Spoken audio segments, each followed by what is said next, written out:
पश्चिम बंगाल में बीजेपी ने वहां सरकार भी बनाई और अब बीजेपी वहां विपक्ष भी बना रहा है। और शुभेंदु अधिकारी ऐसा ऑपोजिशन बनाने का मूड में है जी, उसका हाथ में 50-60 विधायक भी रहेगा और बीजेपी का जो लोग चुना हुआ विधायक है वो भी 100 विधायक उनका साथ रहेगा। गेम में शुभेंदु अधिकारी है, शुभेंदु अधिकारी के ऊपर भी एक व्यक्ति है। परसों से करीबन 22 से 25 एमएलए फिर कालीघाट ममता बनर्जी का ऑफिसर ममता बनर्जी को फोन करके कहा, देखिए हम लोग को गलत समझाया और हम लोग साइन कर दिया, आप ही लीडर है, हम आपके साथ आए। मैंने जब ऋतुव्रत से बात की थी तो मैंने कहा कि क्या आप बीजेपी में जा सकते हैं या आप दल बदल सकते हैं, आप तो लेफ्ट से आए हैं, क्या अब आप राइट में जा सकते हैं, जैसे मैं लेफ्ट पे हूं और मेरे दोस्त हिमांशु राइट पे है, यहां से वहां चले जा सकते हैं क्या?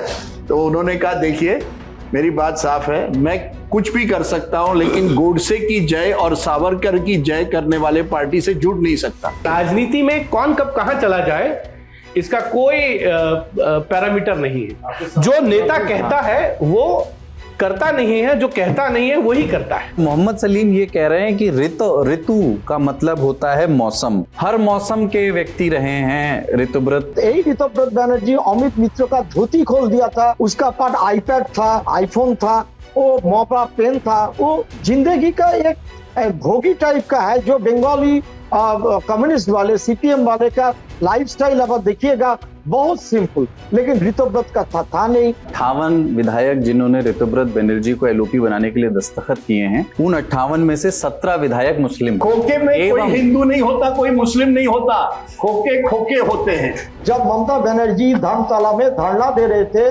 तब ऋतुव्रत बनर्जी ममता बनर्जी को मां कहा, खुद मां कहा 1 महीने पहले। क्या अभिषेक बनर्जी का राजनीतिक करियर, राजनीतिक भविष्य अब अंधकारमय है? Mamata Banerjee have to taking the decision, वो भाइपों को बचाएगा ना पार्टी को बचाएगा। बीजेपी का एक ही मकसद है इस पूरे जो हो रहा है, हम कैसे अपने आप 272 पहुंच जाए और मोर इंपॉर्टेंटली हम कैसे 2/3 बन जाए।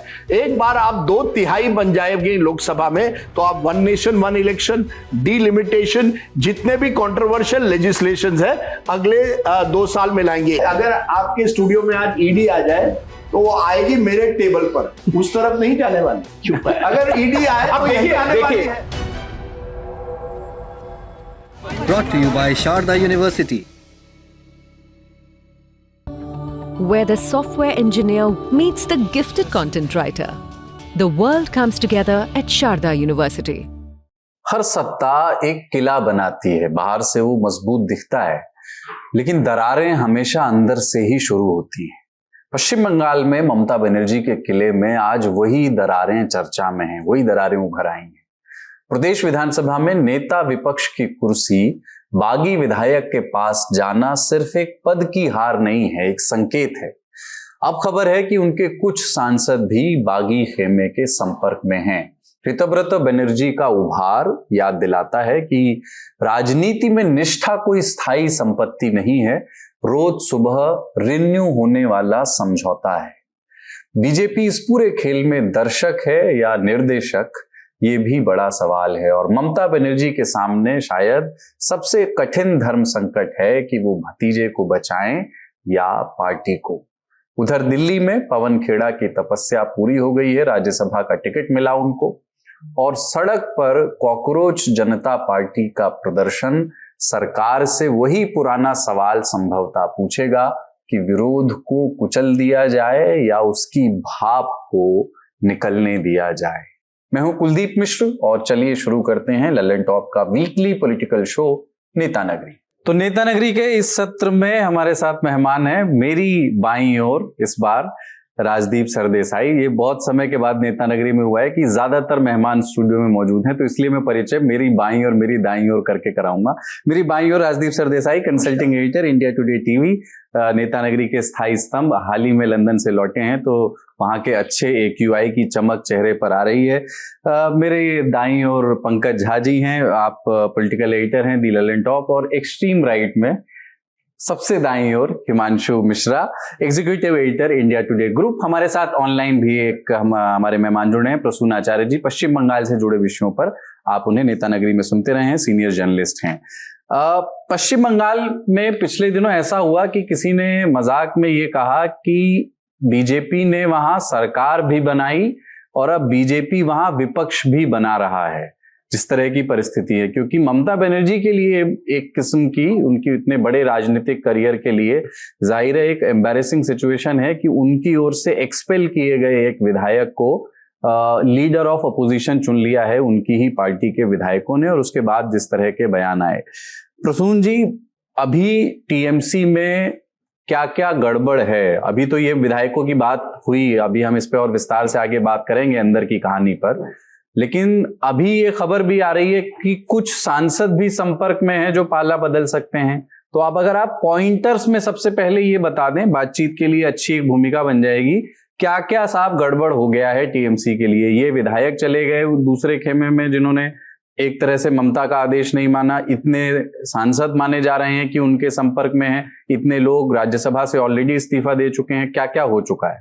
चित्रव्रत बनर्जी जो है वो आप लोग सबका जानकारी है, जो सीपीएम से उसको निष्कासित किया गया था, उसका अपना जिंदगी का, अपना जीवन का चरण से बाद में टीएमसी भी आया, और वो जो पुराना जो केस, जिस केस के कारण से उसको निकाल दिया गया था, वो केस लास्ट 7 साल से अभी दबे हुए हैं, क्योंकि टीएमसी का जो लॉ मिनिस्टर तक इसके उठने नहीं दिया, और उसका साथ संदीपान साहा भी था पहले, जो दोनों बागी, दोनों को निष्कासित किया गया।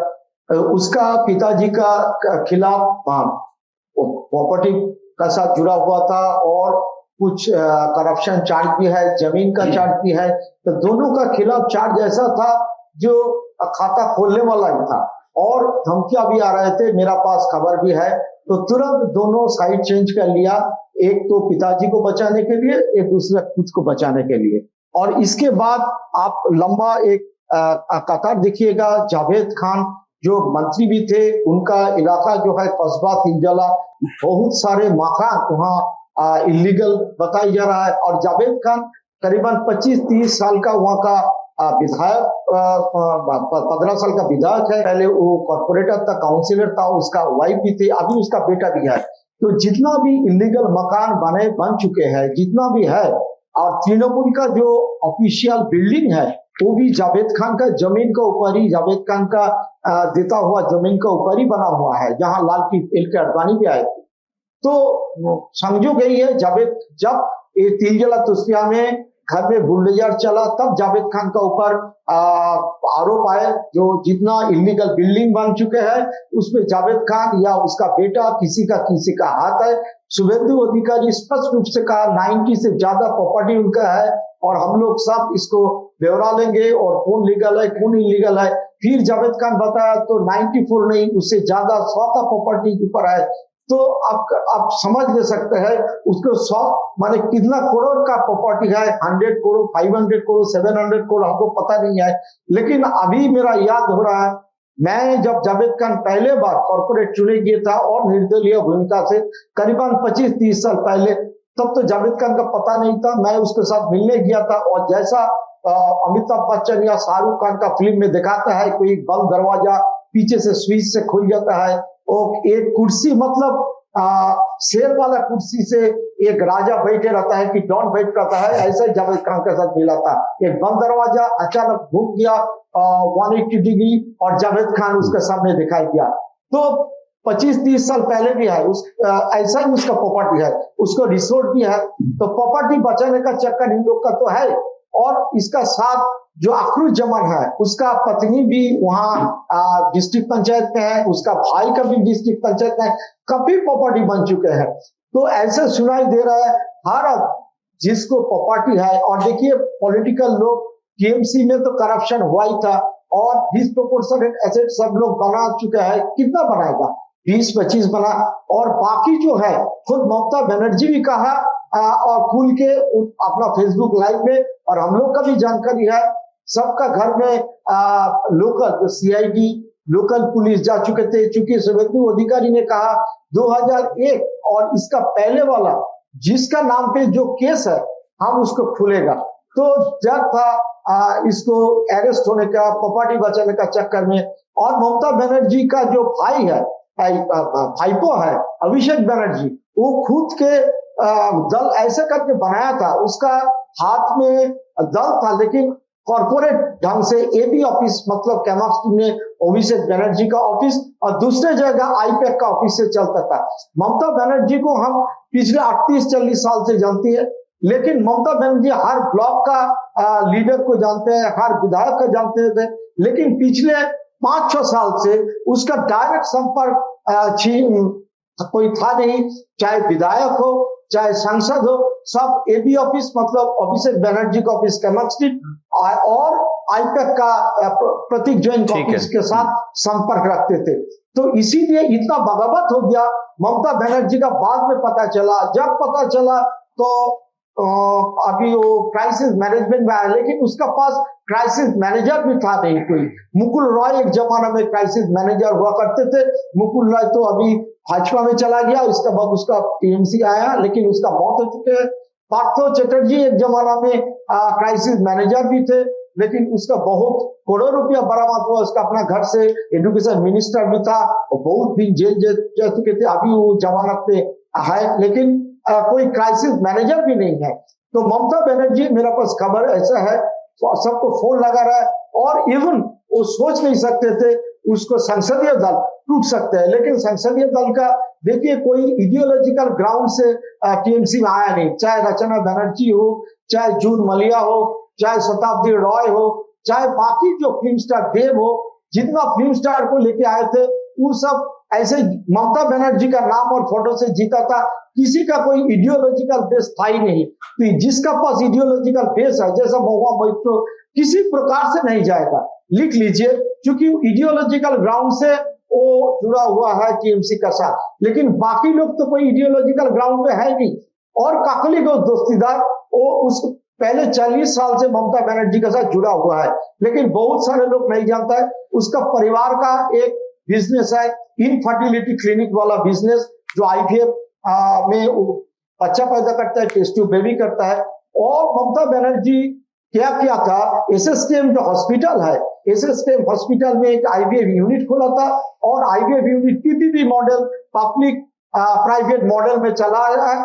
और वो घोष दोस्तीदार जो इंस्टीट्यूट है उसका साथ उसका संपर्क किया, डायरेक्ट कॉन्टेक्ट कर लिया था, कॉन्टेक्ट दोनों में था और करोड़ों रुपया वहां से कमाई होता था। तो काकुली दोस्तीदार को तो दिक्कत है ही है।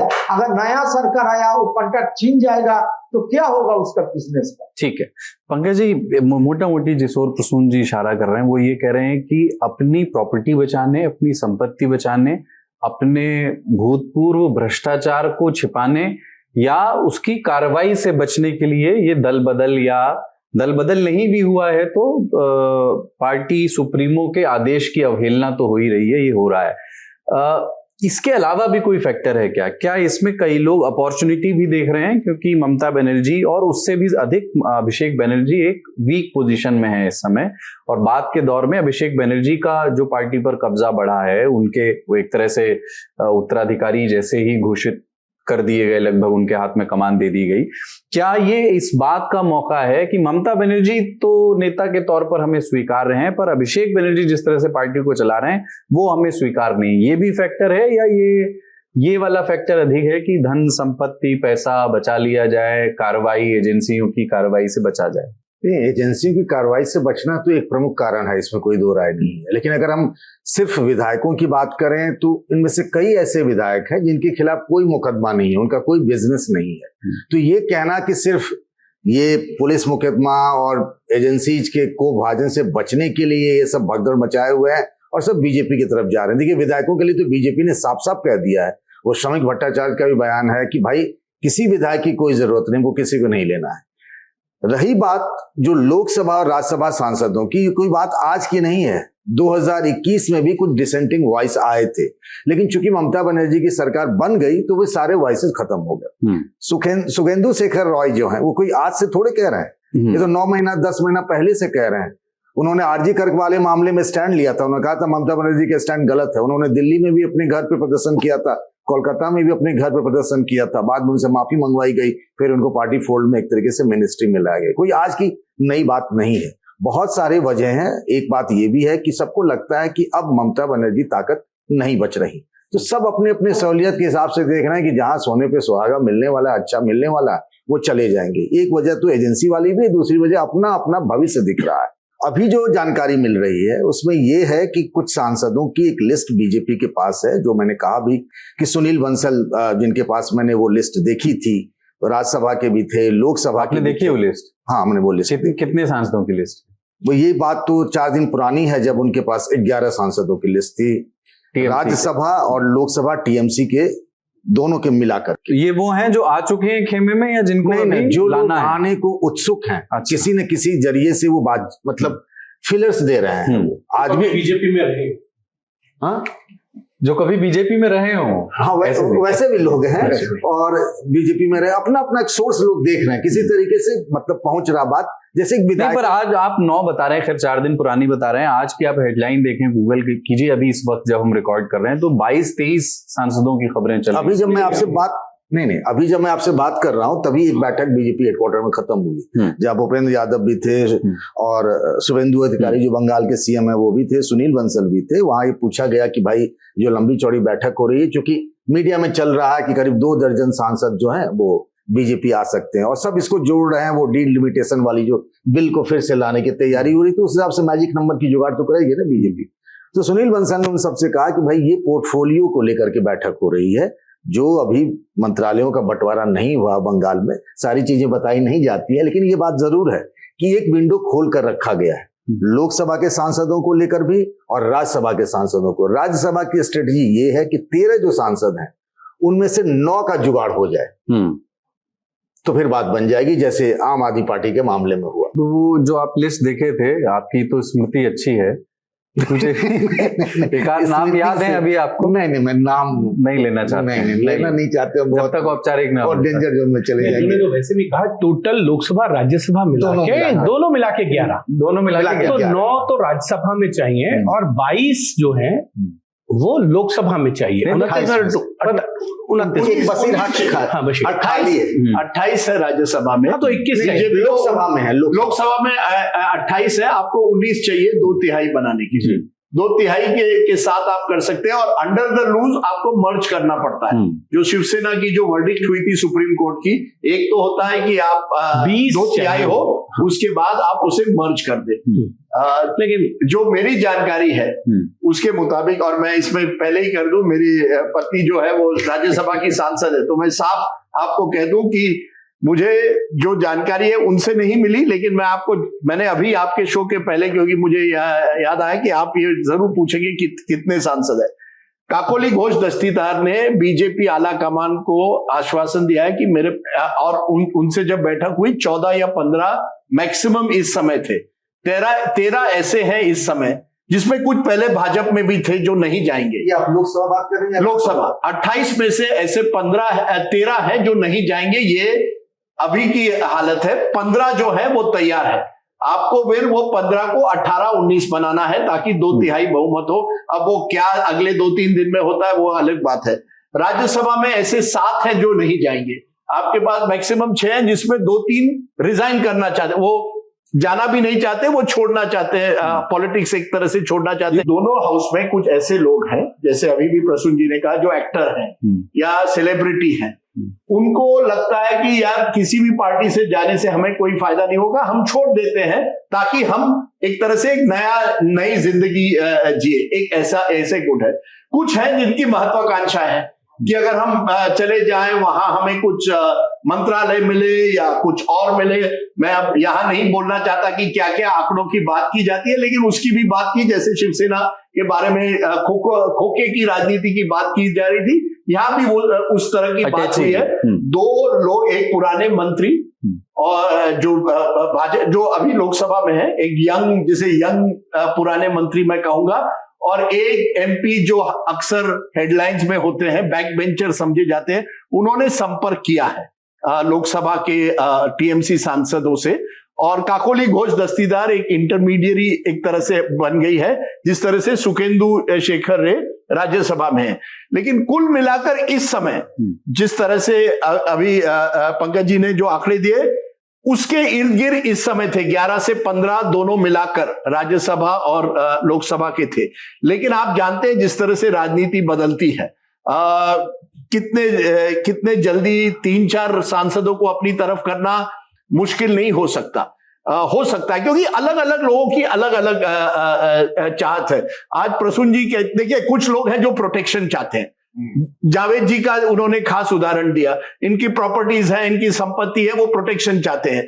दूसरे हैं जो कुछ प्रलोभन चाहते हैं या कुछ जिसमें लेन देन होगी, क्योंकि कुछ चाहते हैं कि शायद मैं एक ही बार सांसद बनूं, या खासकर की विधायक। मैं एक छोटी सी कहानी बताऊं, हाँ, जिसका जिक्र मैंने पहले भी किया था, जो वो बात, जो विधायक जो टूटे और आज जो ऋतुव्रत बनर्जी को पूरा देश जान गया है, बहुत लोग नहीं जानते थे, जो लोग बंगाल की पॉलिटिक्स को फॉलो करते हैं, जो बंग भवन में 22 मई को शुभेंदु अधिकारी और ऋतुव्रत की मुलाकात हुई।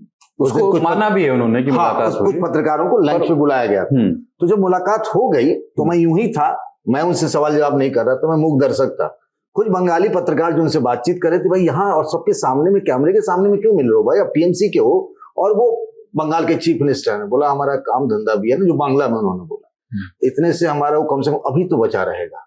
तो जो राजदीप सर कह रहे हैं वो एक बड़ा फैक्ट, क्योंकि देखिए बंगाल में जो राजनीति हुई है कुलदीप, वो पार्टी स्टेट हुई है। जब लेफ्ट थी पूरी तरह से, जितने भी आपको कोई पोस्ट चाहिए था, कुछ भी चाहिए था, आप लेफ्ट से जुड़े हुए आपको मिलता था। जब तृणमूल कांग्रेस हुई, उसी तरह से पूरी तरह से उन्होंने एक तरह से अपना कंट्रोल कर दिया था सिस्टम पर, पुलिस पर हो, किसी पर हो, पूरा कंट्रोल था। उसी तरह से अब भाजपा इस समय लग रहा है इनको कि हमें, अगर हम उनके साथ नहीं जुड़े तो हमारा करियर खत्म हो जाएगा, तो कुछ करियर रेजिस्ट है। बड़ी इंटरेस्टिंग बात है ऋतुव्रत की। मैं ऋतुव्रत के बारे में 10-12 साल पहले मुझे सीताराम येचुरी ने कहा, एक प्रोग्राम कर रहे थे हम, और मैं चाहता था कि कोई लेफ्ट का कोई एक अच्छा वक्ता मिले। सीताराम येचुरी ने मुझे ऋतुव्रत का नाम दिया, क्योंकि ऋतुव्रत बुद्धदेव भट्टाचार्य से सीताराम येचुरी के कैंप में आए थे, और वो दूसरी तरफ था प्रकाश कराट और मोहम्मद सलीम, जो अब अध्यक्ष है वहां बंगाल में। और ऋतुव्रत वाज वेरी एम्बिशियस। और देखिए, आप देखिए लेफ्ट के जो नेता होते हैं ना, वो ज्यादा हाई प्रोफाइल नहीं होते।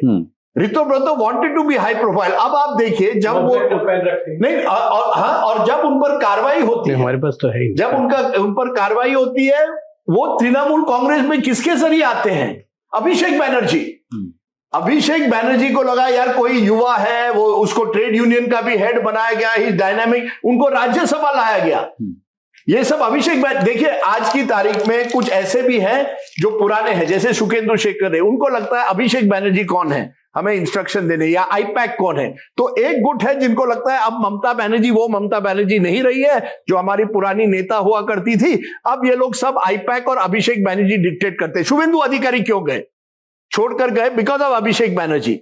Mukul Roy, I am not sure, only because of Abhishek Banerjee. उनके कुछ अलग भी मुद्दे थे, बट बीजेपी को लगा कि उनका संगठन पर पकड़ है तो उनको लेते हैं। वो सक्सेस तब नहीं हुआ। शुभेंदु अधिकारी यूथ के लीडर थे, वहां के पूरी तरह से संगठन जानते हैं, और किसी ने मुझे कहा हर विधायक की वीकनेस जानते हैं, किसकी प्रॉपर्टी कहां है, किस पर पुलिस केस है, अगर उन पर नहीं है उनके वर्कर्स पर हो सकती है, कौन वो नेता है जिनकी महत्वाकांक्षा है, किसको क्या चाहिए, ये पूरी उन्होंने लिस्ट बनाई है। अब विधायकों का क्या प्रॉब्लम है, बंगाल जैसे पार्टी स्टेट में वो काम ही नहीं कर पाएंगे अगर वो डील नहीं कर पाए बीजेपी, ये उनको डर है। लोकसभा में क्या किया ममता बनर्जी ने, खास करके एक शिव जी की बारात एक तरह से बना दी। शत्रुघ्न सिन्हा चलिए आप आ जाइए, कीर्ति आजाद आप आ जाइए, यूसुफ पठान आप आ जाइए। जीते ममता बनर्जी के नाम पर जूनमाला एक्टर, देव अधिकारी एक्टर, शताब्दी रॉय एक्टर, सायनी घोष। बट सायनी घोष ने एक तरह से अपनी एक पहचान बना ली है। रिएक्शन भी होता है पॉलिटिक्स में। सायनी घोष जिसकी एक पहचान बना ली, आप उनकी ऑडिटरी स्किल की बात कर रहे हैं ना? नहीं, मैं हाँ बिल्कुल नहीं, मैं ये कह रहा हूं कि क्या वो भाजपा में जाएगी। देखिए इतने जो लोग हैं उनको जस्टिस, जैसे महुआ मोइत्रा, ऐसा ही कहा महुआ मोइत्रा जाएगी नहीं, क्योंकि महुआ मोइत्रा ने अपनी एक एंटी बीजेपी पहचान बनाने की कोशिश की है। बाकी जो है ऐसे कई हैं, 6-7 तो आज मैं कह सकता हूं जो तैयार है, अगर कल मौका मिल जाए भाजपा में चले जाए, या कुछ लोग हैं जो राजनीति भी छोड़ सकते हैं। ऐसे कौन कौन है जो भाजपा में जा सकते हैं या राजनीति छोड़ सकते हैं, आपके पास कोई सूची? मैंने आपको कहा लगभग जो नाम आज पंकज ने दिए 11, मेरा नाम नहीं लिया। मैंने कुछ दिए ना, मैंने कहा कुछ ऐसे सेलिब्रिटीज वगैरह 11 से 15 जो है दोनों हाउस मिलाकर इस समय करीब 15-16 ऐसे व्यक्ति हैं जो जा सकते हैं। बीजेपी को 19 चाहिए लोकसभा में और 8 या 9 चाहिए राज्यसभा में। आज की तारीख में राज्यसभा में शायद अगर वो मशक्कत, राज्यसभा में थोड़ा और मुश्किल होगा क्योंकि तो बहुत और नहीं, पर उनको जरूरत नहीं है। जरूरत नहीं। बीजू जनता दल में जैसे हो रहा ना कि एक ने इस्तीफा दिया देवाशीष सामंत राय ने, और वो भी वो सीट बीजेपी को जाएगी। तो हाँ, आप किसको देखिए में कर बीजेपी सकते हैं? का एक ही मकसद है इस पूरे जो हो रहा है, हम कैसे अपने आप 272 पहुंच जाए और मोर इंपॉर्टेंटली हम कैसे 2/3 बन जाए। एक बार आप 2/3 बन जाएंगे लोकसभा में तो आप 1 नेशन 1 इलेक्शन, डिलिमिटेशन, जितने भी कंट्रोवर्शियल लेजिस्लेशंस है अगले 2 साल में लाएंगे। एक तो है डीएमके के 22 सांसद जो अलग बैठ गए हैं, और अगर आप 20-22 तृणमूल के ले आए तो 44 हो जाएंगे। 44 को ऐड करिए 298 इस समय पूरे जो एनडीए का पूरा जो है, हाँ, तो हो जाएंगे 342। एक बार 342 आ जाए तो आपको 20-22 मिल जाएंगे। 20-22 आप इंडिपेंडेंस वगैरह जो छोटे दल है उनको टारगेट करिए और आप डिलिमिटेशन ला सकते हैं, अन्य बिल ला सकते हैं। तो ये बड़ी सोची समझी एक तरह से रणनीति है कि कैसे तृणमूल कांग्रेस को तोड़ा जाए, डीएमके को जोड़ा जाए और 2/3 बहुमत मिल जाए। प्रसून जी, थोड़ा सा ऋतव्रत के बारे में बताइए, क्योंकि मोहम्मद सलीम का एक इंटरव्यू इंडियन एक्सप्रेस में छपा और उनसे पूछा गया ऋतव्रत के बारे में, और चूंकि वो लेफ्ट की राजनीति से आते हैं, एसएफआई से शुरू किए, सीपीएम में आए, बुद्धदेव भट्टाचार्य, या उसके बाद भी जिस पार्टी में भी रहे, पार्टी सुप्रीमो के ब्लू आइड बॉय वो रहे, पर मोहम्मद सलीम ये कह रहे हैं कि ऋतु का मतलब होता है मौसम। So he is a man of all seasons. If there is no genuine opposition, how can there be a genuine LOP? वो किसी भी हर मौसम के व्यक्ति रहे हैं ऋतव्रत, तो थोड़ा उनकी पृष्ठभूमि, उनकी किस चीज के लिए वो ज्यादा जाने जाते रहे हैं नेशनल पृष्ठभूमि में, नेशनल पटल पर अब वो जाने जा रहे हैं, लेकिन पश्चिम बंगाल में वो किस चीज के लिए ख्यात विख्यात रहे हैं? देखिए, ऋतव्रत को हम जब सीपीएम का लीडर नहीं बना तब से जानते हैं, और जब सीपीएम में आया है आज बोलने के लिए कोई ऐतराज नहीं है। वो मेरा खबर का सोर्स था, क्योंकि सीपीएम का पार्टी कांग्रेस का ये कि स्टेट कांग्रेस का ये जो उसको मिनट्स जो है ऋतव्रत लिखता था। तब तो मोबाइल का जमाना था नहीं, रात में ऋतव्रत के साथ बात होता था तो खबर भी मिल जाता था। इसके बाद मैं एक दिन ऋतव्रत मेरे को कहा, मेरे को प्रसूनदा शादी करना है, एक छोटा मकान अभी अंडर कंस्ट्रक्शन, अभी भी वो दिन याद है, वो उर्वा का साथ शादी जब किया था तो मैं ऑफिस से छुट्टी लेके गया था उसका शादी में। दोपहर में भोजन का ही था, बहुत माने एक शादी वाड़ी किराए पे लेने का लिए भी उसका पास पैसा नहीं था। तो एक अंडर कंस्ट्रक्शन बिल्डिंग का फर्स्ट फ्लोर में शादी का आयोजन किया था। मैं जा चुके थे, दिन भर वहां पर रहा, और इसके बाद ऋतव्रत को पहले वो साउथ कलकत्ता या जादवपुर कोई जगह खड़ा किया। तो मैंने कहा तू काहे को खड़ा हो रहा है, वो सीट तो तेरे को जीतने लायक है नहीं।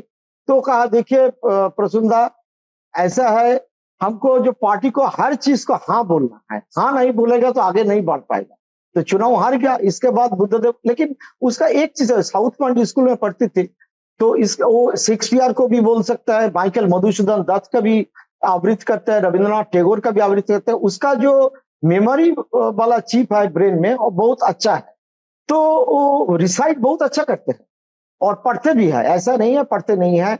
लेकिन इसका बाद बुद्धदेव का साथ जुड़ा हुआ, बुद्धदेव भट्टाचार्य ऐसा आदमी को पसंद करता है जो थोड़ा कल्चरली थोड़ा अपग्रेडेड है, थोड़ा लिटरेचर का साथ जुड़ा हुआ था। तो बुद्धदेव भट्टाचार्य का कहने से उसको राज्यसभा का नॉमिनेशन मिल गया। उस जमाना में सीपीएम पार्टी का बहुत सारे लोग विरोध किया, जो लोग जमीन से उठा हुआ है उसको देना चाहिए, लेकिन नहीं है, और ऋतव्रत ऑल इंडिया एसएफआई का सेक्रेटरी बन गया। आपका याद होगा 2001 में जब ममता बनर्जी पावर में आया और इसका बाद कुछ सीपीएम ऑफिस जल गया था, तो एक जुलूस निकले थे दिल्ली में जेएनयू वाला कांड में, और ऋतव्रत बनर्जी अमित मित्र का धोती खोल दिया था। उसका कारण से बहुत सारे लोग ऑफिस पार्टी ऑफिस का ऊपर अटैक हुआ था। वही टीएमसी वाला कहा था कारण सिर्फ था ऋतव्रत बनर्जी।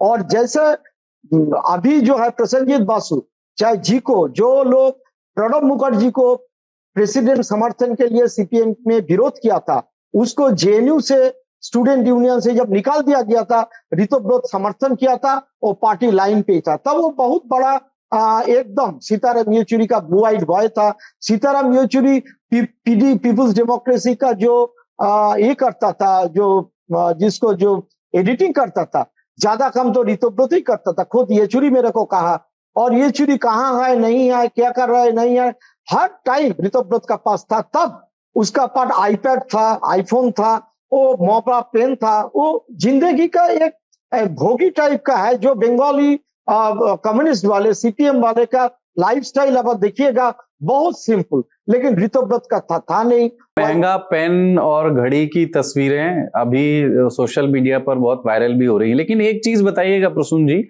ममता बनर्जी को लेकर के ऋतव्रत ने जो कहा, ये सब होने के बाद उन्होंने ये कहा कि ममता बनर्जी ही हमारी नेता हैं और हम उनसे ये संसदीय दल का सलाहकार बनने की अपील करते हैं। उन्होंने अभिषेक बनर्जी से ऐसा लगा कि वो नाराज ज्यादा हैं, पर ममता बनर्जी के प्रति सम्मान बरकरार है। पर इसको पढ़ कैसे रहे हैं आप? क्या वो ये कह रहे हैं कि देखिए अब पार्टी आपके हाथ से चली गई है, अच्छा है कि इसको आशीर्वाद दे दीजिए, मार्गदर्शक मंडल में चले जाइए, अभिषेक के पक्ष में हम लोग बिल्कुल नहीं है, पर चूंकि आप हमारी नेता रही हैं, आप आइए और मार्गदर्शक और आशीर्वाद देने की भूमिका में रहिए, पार्टी तो अब मेरे ही पास है। क्या इसका ये अर्थ है, या इसका ये अर्थ है कि ममता आए, अभी भी लीड करें, हम तैयार हैं, बस अभिषेक बनर्जी ना हो पिक्चर? देखिए, अभिषेक बनर्जी खुद उसको लेके आया था, ममता बनर्जी उसको जानते भी नहीं था। हमको कई सांसद राज्यसभा का बताया, जो हम लोग माना किया था ऋतव्रत को लेके आने के लिए। लेकिन ऋतव्रत ऐसा आदमी है, वो कोई कॉर्पोरेट माने अकेला दम पर एक कॉर्पोरेट माने काउंसिलर कॉर्पोरेट चुनाव भी नहीं जीत सकता है, कोई पंचायत भी नहीं जीत सकता है।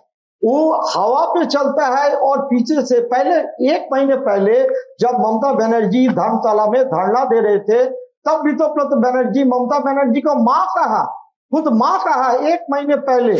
और आज क्या हो गया, हम वही बोल रहे हैं ना, उसका जो अपना जो केस है, अभी बहुत सारे फोटो भी है, एक महिला वाला केस है, अभी तो नया शादी किया है, पुराना जो केस है खुलने वाला था। और ऋतव्रत तो अपॉर्चुनिटी का मौका ढूंढते हैं, बात बहुत अच्छे करते हैं। अभी शुभेंदु अधिकारी को बहुत सारे सलाहकार सलाह दिया है, बेटा को भ्रम में मत रहिए। और ऋतव्रत बनर्जी कोई अच्छा चरित्र, उसका छवि जो है बंगाल में बिल्कुल अच्छा नहीं है। किसी को भी पूछिए, कोई पॉलिटिकल पार्टी के लोग को भी पूछिए, रास्ता का लोग, सड़क का लोग का भी पूछिए, उसका छवि बिल्कुल अच्छा नहीं है।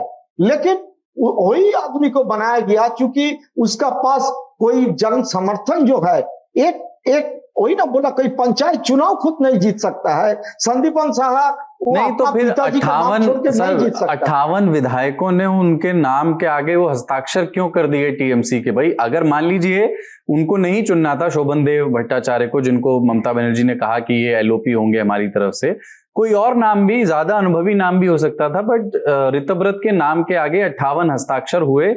ये क्या दिल्ली से तय हुआ, ये वहीं पे तय हुआ? थोड़ा तो दिल्ली से तैयार हुआ है। और मेरा जो जानकारी है, देखिए 22-25 आदमी का खिलाफ केस है और घर जा चुके थे 30, मान के चलिए। बाकी 30 जो है उसको समझाया, एक माने व्हाइट पेपर में लोग साइन किया था ना। कोई लीडर ऑफ अपोजिशन, अगर सुप्रीम कोर्ट का भी रूलिंग है, कोई देगा तो पार्टी का कोई पैड में तो देगा, इसका पास कोई पार्टी का पैड है ही नहीं। एक व्हाइट पेपर में लिख कर दे रहा है कुछ एमएलए जो हम ऋतव्रत को मानने जा रहा है, और उसी को मान के चलते हैं स्पीकर रथिंद्रनाथ बासु। ये क्या तरीका हमको पता नहीं चला। और देखिए क्या हुआ, परसों से करीबन 22 से 25 एमएलए फिर कालीघाट ममता बनर्जी को ऑफिसर ममता बनर्जी को फोन करके कहा, देखिए हम लोग को गलत समझाया और हम लोग साइन कर दिया, आप ही लीडर है, हम आपके साथ है। चूंकि ये लोग अगर गांव जाएगा, अपना क्षेत्र में जाएगा, तो पहले विरोध करेगा टीएमसी वाले और दूसरे विरोध करेगा बीजेपी वाले। बीजेपी वाले का विरोध था अभी संदीपन साहा का खिलाफ तो हो ही गया, कलकत्ता का अंदर काली हुआ था। प्रियंका टेब्रीवाल एक बहुत बड़ा जुलूस निकले, वो तो सिर्फ झांकी था, आने वाले दिन में और कुछ होगा। क्योंकि एक्चुअली मेरा जो लगता है, हमको जो जानकारी है, शुभेंदु अधिकारी ये सब ज्यादा विधायक को पर्सनली जानते हैं, और शुभेंदु अधिकारी ऐसा ऑपोजिशन बनाने का मूड में है जी, उसका हाथ में 50-60 विधायक भी रहेगा, और बीजेपी का जो लोग चुना हुआ विधायक है वो भी 100 विधायक उनका साथ रहेगा। इसका मतलब शुभेंदु अधिकारी का अपना हाथ में 150 लगभग विधायक रहेगा। जो भी हो आने वाला दिन में, मान लीजिए आने वाला 2 साल बाद दूसरे कोई चीफ मिनिस्टर बनने के लिए सवाल उठेगा, तो शुभेंदु अधिकारी का सपोर्ट में करीबन 1 से 50-60 विधायक खड़ा हो जाएगा। यही शुभेंदु अधिकारी का लक्ष्य है। मैं आपको एक बड़ी इंटरेस्टिंग, मैंने जब ऋतुव्रत से कुछ हफ्तों पहले ये सब घटना चुनाव के बाद बात की थी, तो मैंने कहा कि क्या आप बीजेपी में जा सकते हैं या आप दल बदल सकते हैं। आप तो लेफ्ट से आए हैं, एक समय तो सीताराम येचुरी के सबसे चाहते थे, क्या अब आप राइट में जा सकते हैं? जैसे मैं लेफ्ट पे हूं और मेरे दोस्त हिमांशु राइट पे है, यहां से वहां चले जा सकते हैं क्या?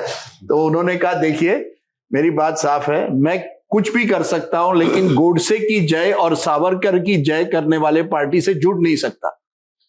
तो अगर ये जो बदलाव होगा, अगर पार्टी से जुड़े नहीं है नहीं, देखिए पार्टी से प्रसून जी टीएमसी में है। आपने उनसे पूछा कि वो अभिषेक बनर्जी के खिलाफ है और ममता बनर्जी को एडवाइजर, एक तरह से मार्गदर्शक बता रहे, वो बताना पड़ेगा। उनके पास और कोई विकल्प नहीं है। सबको अगर 58 को एक साथ रखना है तो उनको कहना पड़ेगा पब्लिक के लिए, नहीं ममता बनर्जी हमारी नेता है। देखिए महाराष्ट्र मॉडल की जिक्र हुई है, फर्क क्या है? महाराष्ट्र मॉडल में एकनाथ शिंदे अपने दम के लीडर थे, वो एक धीरे धीरे मास लीडर बन रहे थे, थाने के तो नेता थे, लेकिन उनकी एक पहचान धीरे धीरे बन रही थी। ऋतुव्रत के पास वो पहचान नहीं है, वो तो यंग है, उसको एक तरह से शुभेंदु अधिकारी कठपुतली की तरह यूज कर सकते हैं। दूसरी तरफ शुभेंदु अधिकारी जो है वो ममता बनर्जी के सब लोगों को जानते हैं, उनपे वो ताकत है और वो कुछ भी करेंगे अपनी पोजीशन एक तरह से बीजेपी में भी मजबूत करने के लिए। देखिए शुभेंदु अधिकारी को भी दिखाना है आला कमान को, जैसे हेमंत बिस्वा शर्मा ने दिखाया कि हेमंत ने तो साफ कहा कि कांग्रेस में 30% से जो ज्यादा लोग जो है वो मेरे आदमी हैं। हाँ, उन्होंने कहा ये सब मेरा। अब यही तो शुभेंदु कह रहे हैं कि ममता बनर्जी के पास भले ही 80 विधायक हो, उसमें से आधे से ज्यादा जो है वो मुझसे संपर्क कर रहे हैं। तो ये गेम में शुभेंदु अधिकारी है। शुभेंदु अधिकारी के ऊपर भी एक व्यक्ति है जिसका नाम लोग लेते नहीं है, लेकिन मैं भी नहीं लूंगा। नहीं, जो शुभेंदु अधिकारी को भी दिल्ली आना पड़ता है ना। शुभेंदु अधिकारी जो भी वहां तय, तो सुनील बंसल नहीं, और सुनील बंसल, देखिए Sunil Bansal to be fair, उन्होंने चुनाव, ऑर्गेनाइजेशन, वो सब चीजों में ये जो इसको डिफेक्ट करवाना है, उसको डिफेक्ट करना है, उसको तोड़ना है, उसमें वो नहीं पढ़ते। आपको ये मानना पड़ेगा कि बीजेपी में एनालिसिस करके दे देते हैं, हाँ ये पार्टी के लिए ठीक है या नहीं, वो एनालिसिस दे देते हैं। एनालिसिस जैसे मैंने कहा ना, आज की तारीख में लोकसभा एमपीज के साथ कौन संपर्क में है? एक बैक बेंचर एमपी जो बड़बोले हैं, जो हमेशा नाम ले में रहते हैं, मैं नाम नहीं लूंगा, और दूसरे जो है जो यंग अपने आप को, जो एक समय पिछले मोदी कैबिनेट में मंत्री थे, अब मंत्री नहीं है, लेकिन जिनके संपर्क हर पार्टी के साथ है। अब ये छोड़िए ना कौन है, तो ये दो व्यक्तियों आप बात कर रहे हैं निशिकांत दुबे और अनुराग ठाकुर की, साफ साफ बोलिए। नहीं, मैं किसी का नाम नहीं ले रहा हूं। नाम देखिए हिमांशु जी, मैं उसमें मेरा ये कहना है कि बीजेपी की एक खासियत है कि हर व्यक्ति को एक रोल दिया जाता है। ये आपका काम है। सुनील बंसल का काम संगठन का था, बीजेपी को कैसे आप चुनाव जितवा सकते हैं, अपने आप को कैसे जमीन पर मजबूत कर सकते हैं। अब वो काम हो गया। अब जैसे पंकज जी कह रहे हैं, वो किसको कौन सा मंत्रालय, उसमें वो पढ़ सकते हैं क्योंकि वो पिछले एक साल। लेकिन ये जो है, ये जो पूरा चल रहा है कि ममता बनर्जी हमारी नेता या मार्गदर्शक है, अभिषेक के खिलाफ है, वो रोष कुछ लोगों में है। पुरानी जो पीढ़ी थी, पुराने जो ममता के साथ 30-40 साल तक रहे हैं, सुखेंदु शेखर रेखा, मैंने काकोली घोष, जैसे काकोली, उनका देखिए काकोली घोष का और एक प्रॉब्लम है, उनके वो चाहते थे कि अपने बेटे को टिकट मिले। देखिए हमारे देश में ये सब होता है। वो चाहते थे कि मेरे बेटे को टिकट मिले, टिकट नहीं मिला, बेटे ने गुस्से में कुछ कह दिया और कर भी दिया। उसके बाद काकोली घोष और काकोली घोष दस्तीदार की कल्याण बनर्जी से नहीं बनती है। कल्याण बनर्जी ममता बनर्जी के पुराने करीबी माने जाते हैं। ममता बनर्जी जैसे मैंने कहा, उन्होंने कई गलतियों में एक गलती कर दी कि एक शिवजी की बारात बनाई थी। कोई विचारधारा, देखिए डीएमके क्या है, एक द्रविडियन आइडेंटिटी है। It is not only dependent कि स्टैलिन बनेंगे या उदयनिधि स्टैलिन अपनी नेता बनेंगे। Mamata Banerjee comes through the Congress. आधे जो उनके पुराने साथी है, शुवेंदु भी, और शुवेंदु की फैमिली सब पुरानी कांग्रेसी फैमिली है। ये कांग्रेसी एंटी लेफ्ट लेकर आए थे 2011 और 16 के बीच में। उन्होंने लेफ्ट को खत्म कर दिया। जो आज उनके पार्टी के साथ हो रहा है वही लेफ्ट के साथ हो रहा था 2011-12 में, जब वो पहली बार आई। सिंगूर में तो खुद तो सोल्जर थे वो। तो एक बार सिंगूर में तो सबसे बड़े नंदीग्राम में खास करके शुवेंदु थे। 2016 के बाद क्या हुआ कि लेफ्ट तो खत्म हो गई। अब सबको लगा कि अब अपनी ही चलेगी, और धीरे धीरे सबने एक पॉलिटिकल मॉडल बना दी, जहां किस इलाके में जहांगीर खान हो, कहीं और हो, सब अपने अपने लोकल एरियाज के दादा बन गए। अब एक बार आपकी सत्ता चली गई तो वो दादा की दादागिरी भी चली गई। अब वही दादा जो है वो संरक्षण चाहते हैं दूसरे नेता के साथ। This is a very unique model. ये बाकी राज्यों में इस लेवल पर आपको दिखाई नहीं देगा कि जैसे ही सत्ता बदलती है पूरा सिस्टम चला। ये लेफ्ट के जो कई जो काउंसिलर्स पंचायत वाले जो लेफ्ट के थे वो तृणमूल में चले गए। आज वही लोग जा रहे हैं भाजपा में। अब राजदीप जी जो कह रहे हैं ना, ये तो महाराष्ट्र में भी हुआ। बहुत से लोग भारतीय जनता पार्टी में सत्ता जाते ही, जिस पार्टी की सत्ता जाती है उसके साथ ये कहीं ना कहीं आता है, क्योंकि आप मजबूत लीडरशिप में नहीं है।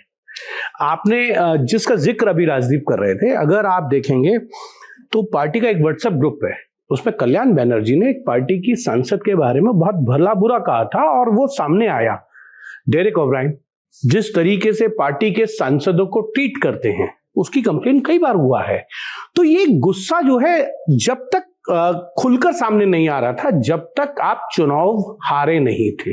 अगर इस बार भी जीत जाते तो ये सारी चीजें समतल हो जाती। और देखो अभिषेक बनर्जी को आप कहते हैं कि वो गुरु हैं। हाँ, वही एक और चीज है। अगर आप अभी क्योंकि प्रसून जी ने ये कहा कि ऋतु व्रत जो है वो मौसम के साथ बदलते हैं, ऋतु नाम से उन्होंने नहीं कहा, वो मोहम्मद सलीम ने कहा। तो ऐसे में तो शुवेंदु अधिकारी भी हैं, उनका परिवार कांग्रेस से टीएमसी होता हुआ भारतीय जनता पार्टी में, और शुवेंदु तो 2021 में आए। एक चीज आप देखिए, इससे पहले जब टीएमसी से कई नेता 2019 से पहले छोड़कर आए, उनमें मुकुल रॉय, उन्होंने एक स्ट्रेटेजी बनाई थी। उस स्ट्रेटेजी के तहत भारतीय जनता पार्टी 2 सांसदों से एक से सीधा आप जो है 19 पे आए। 19 सांसद, 18 सांसद जीते। तो ये भारतीय जनता पार्टी को मालूम है कि जो लीडर जिसकी जैसी एक खूबी है उसका क्या यूटिलाइज कर सकते हैं, क्या यूएसपी है वो उसको। लेकिन एक चीज हिमांशु जी, क्या आप 2021 के विधानसभा चुनाव के बाद कुलदीप जी अगर देखेंगे तो पूरी तरीके से शुवेंदु अधिकारी बहुत सी चीजों में डिसाइडिंग फैक्टर थे कि पार्टी को कैसे आगे लेना है, कौन से विषय में कहां आपको धरना देना है, किस तरीके से, वो सारी चीजें हैं।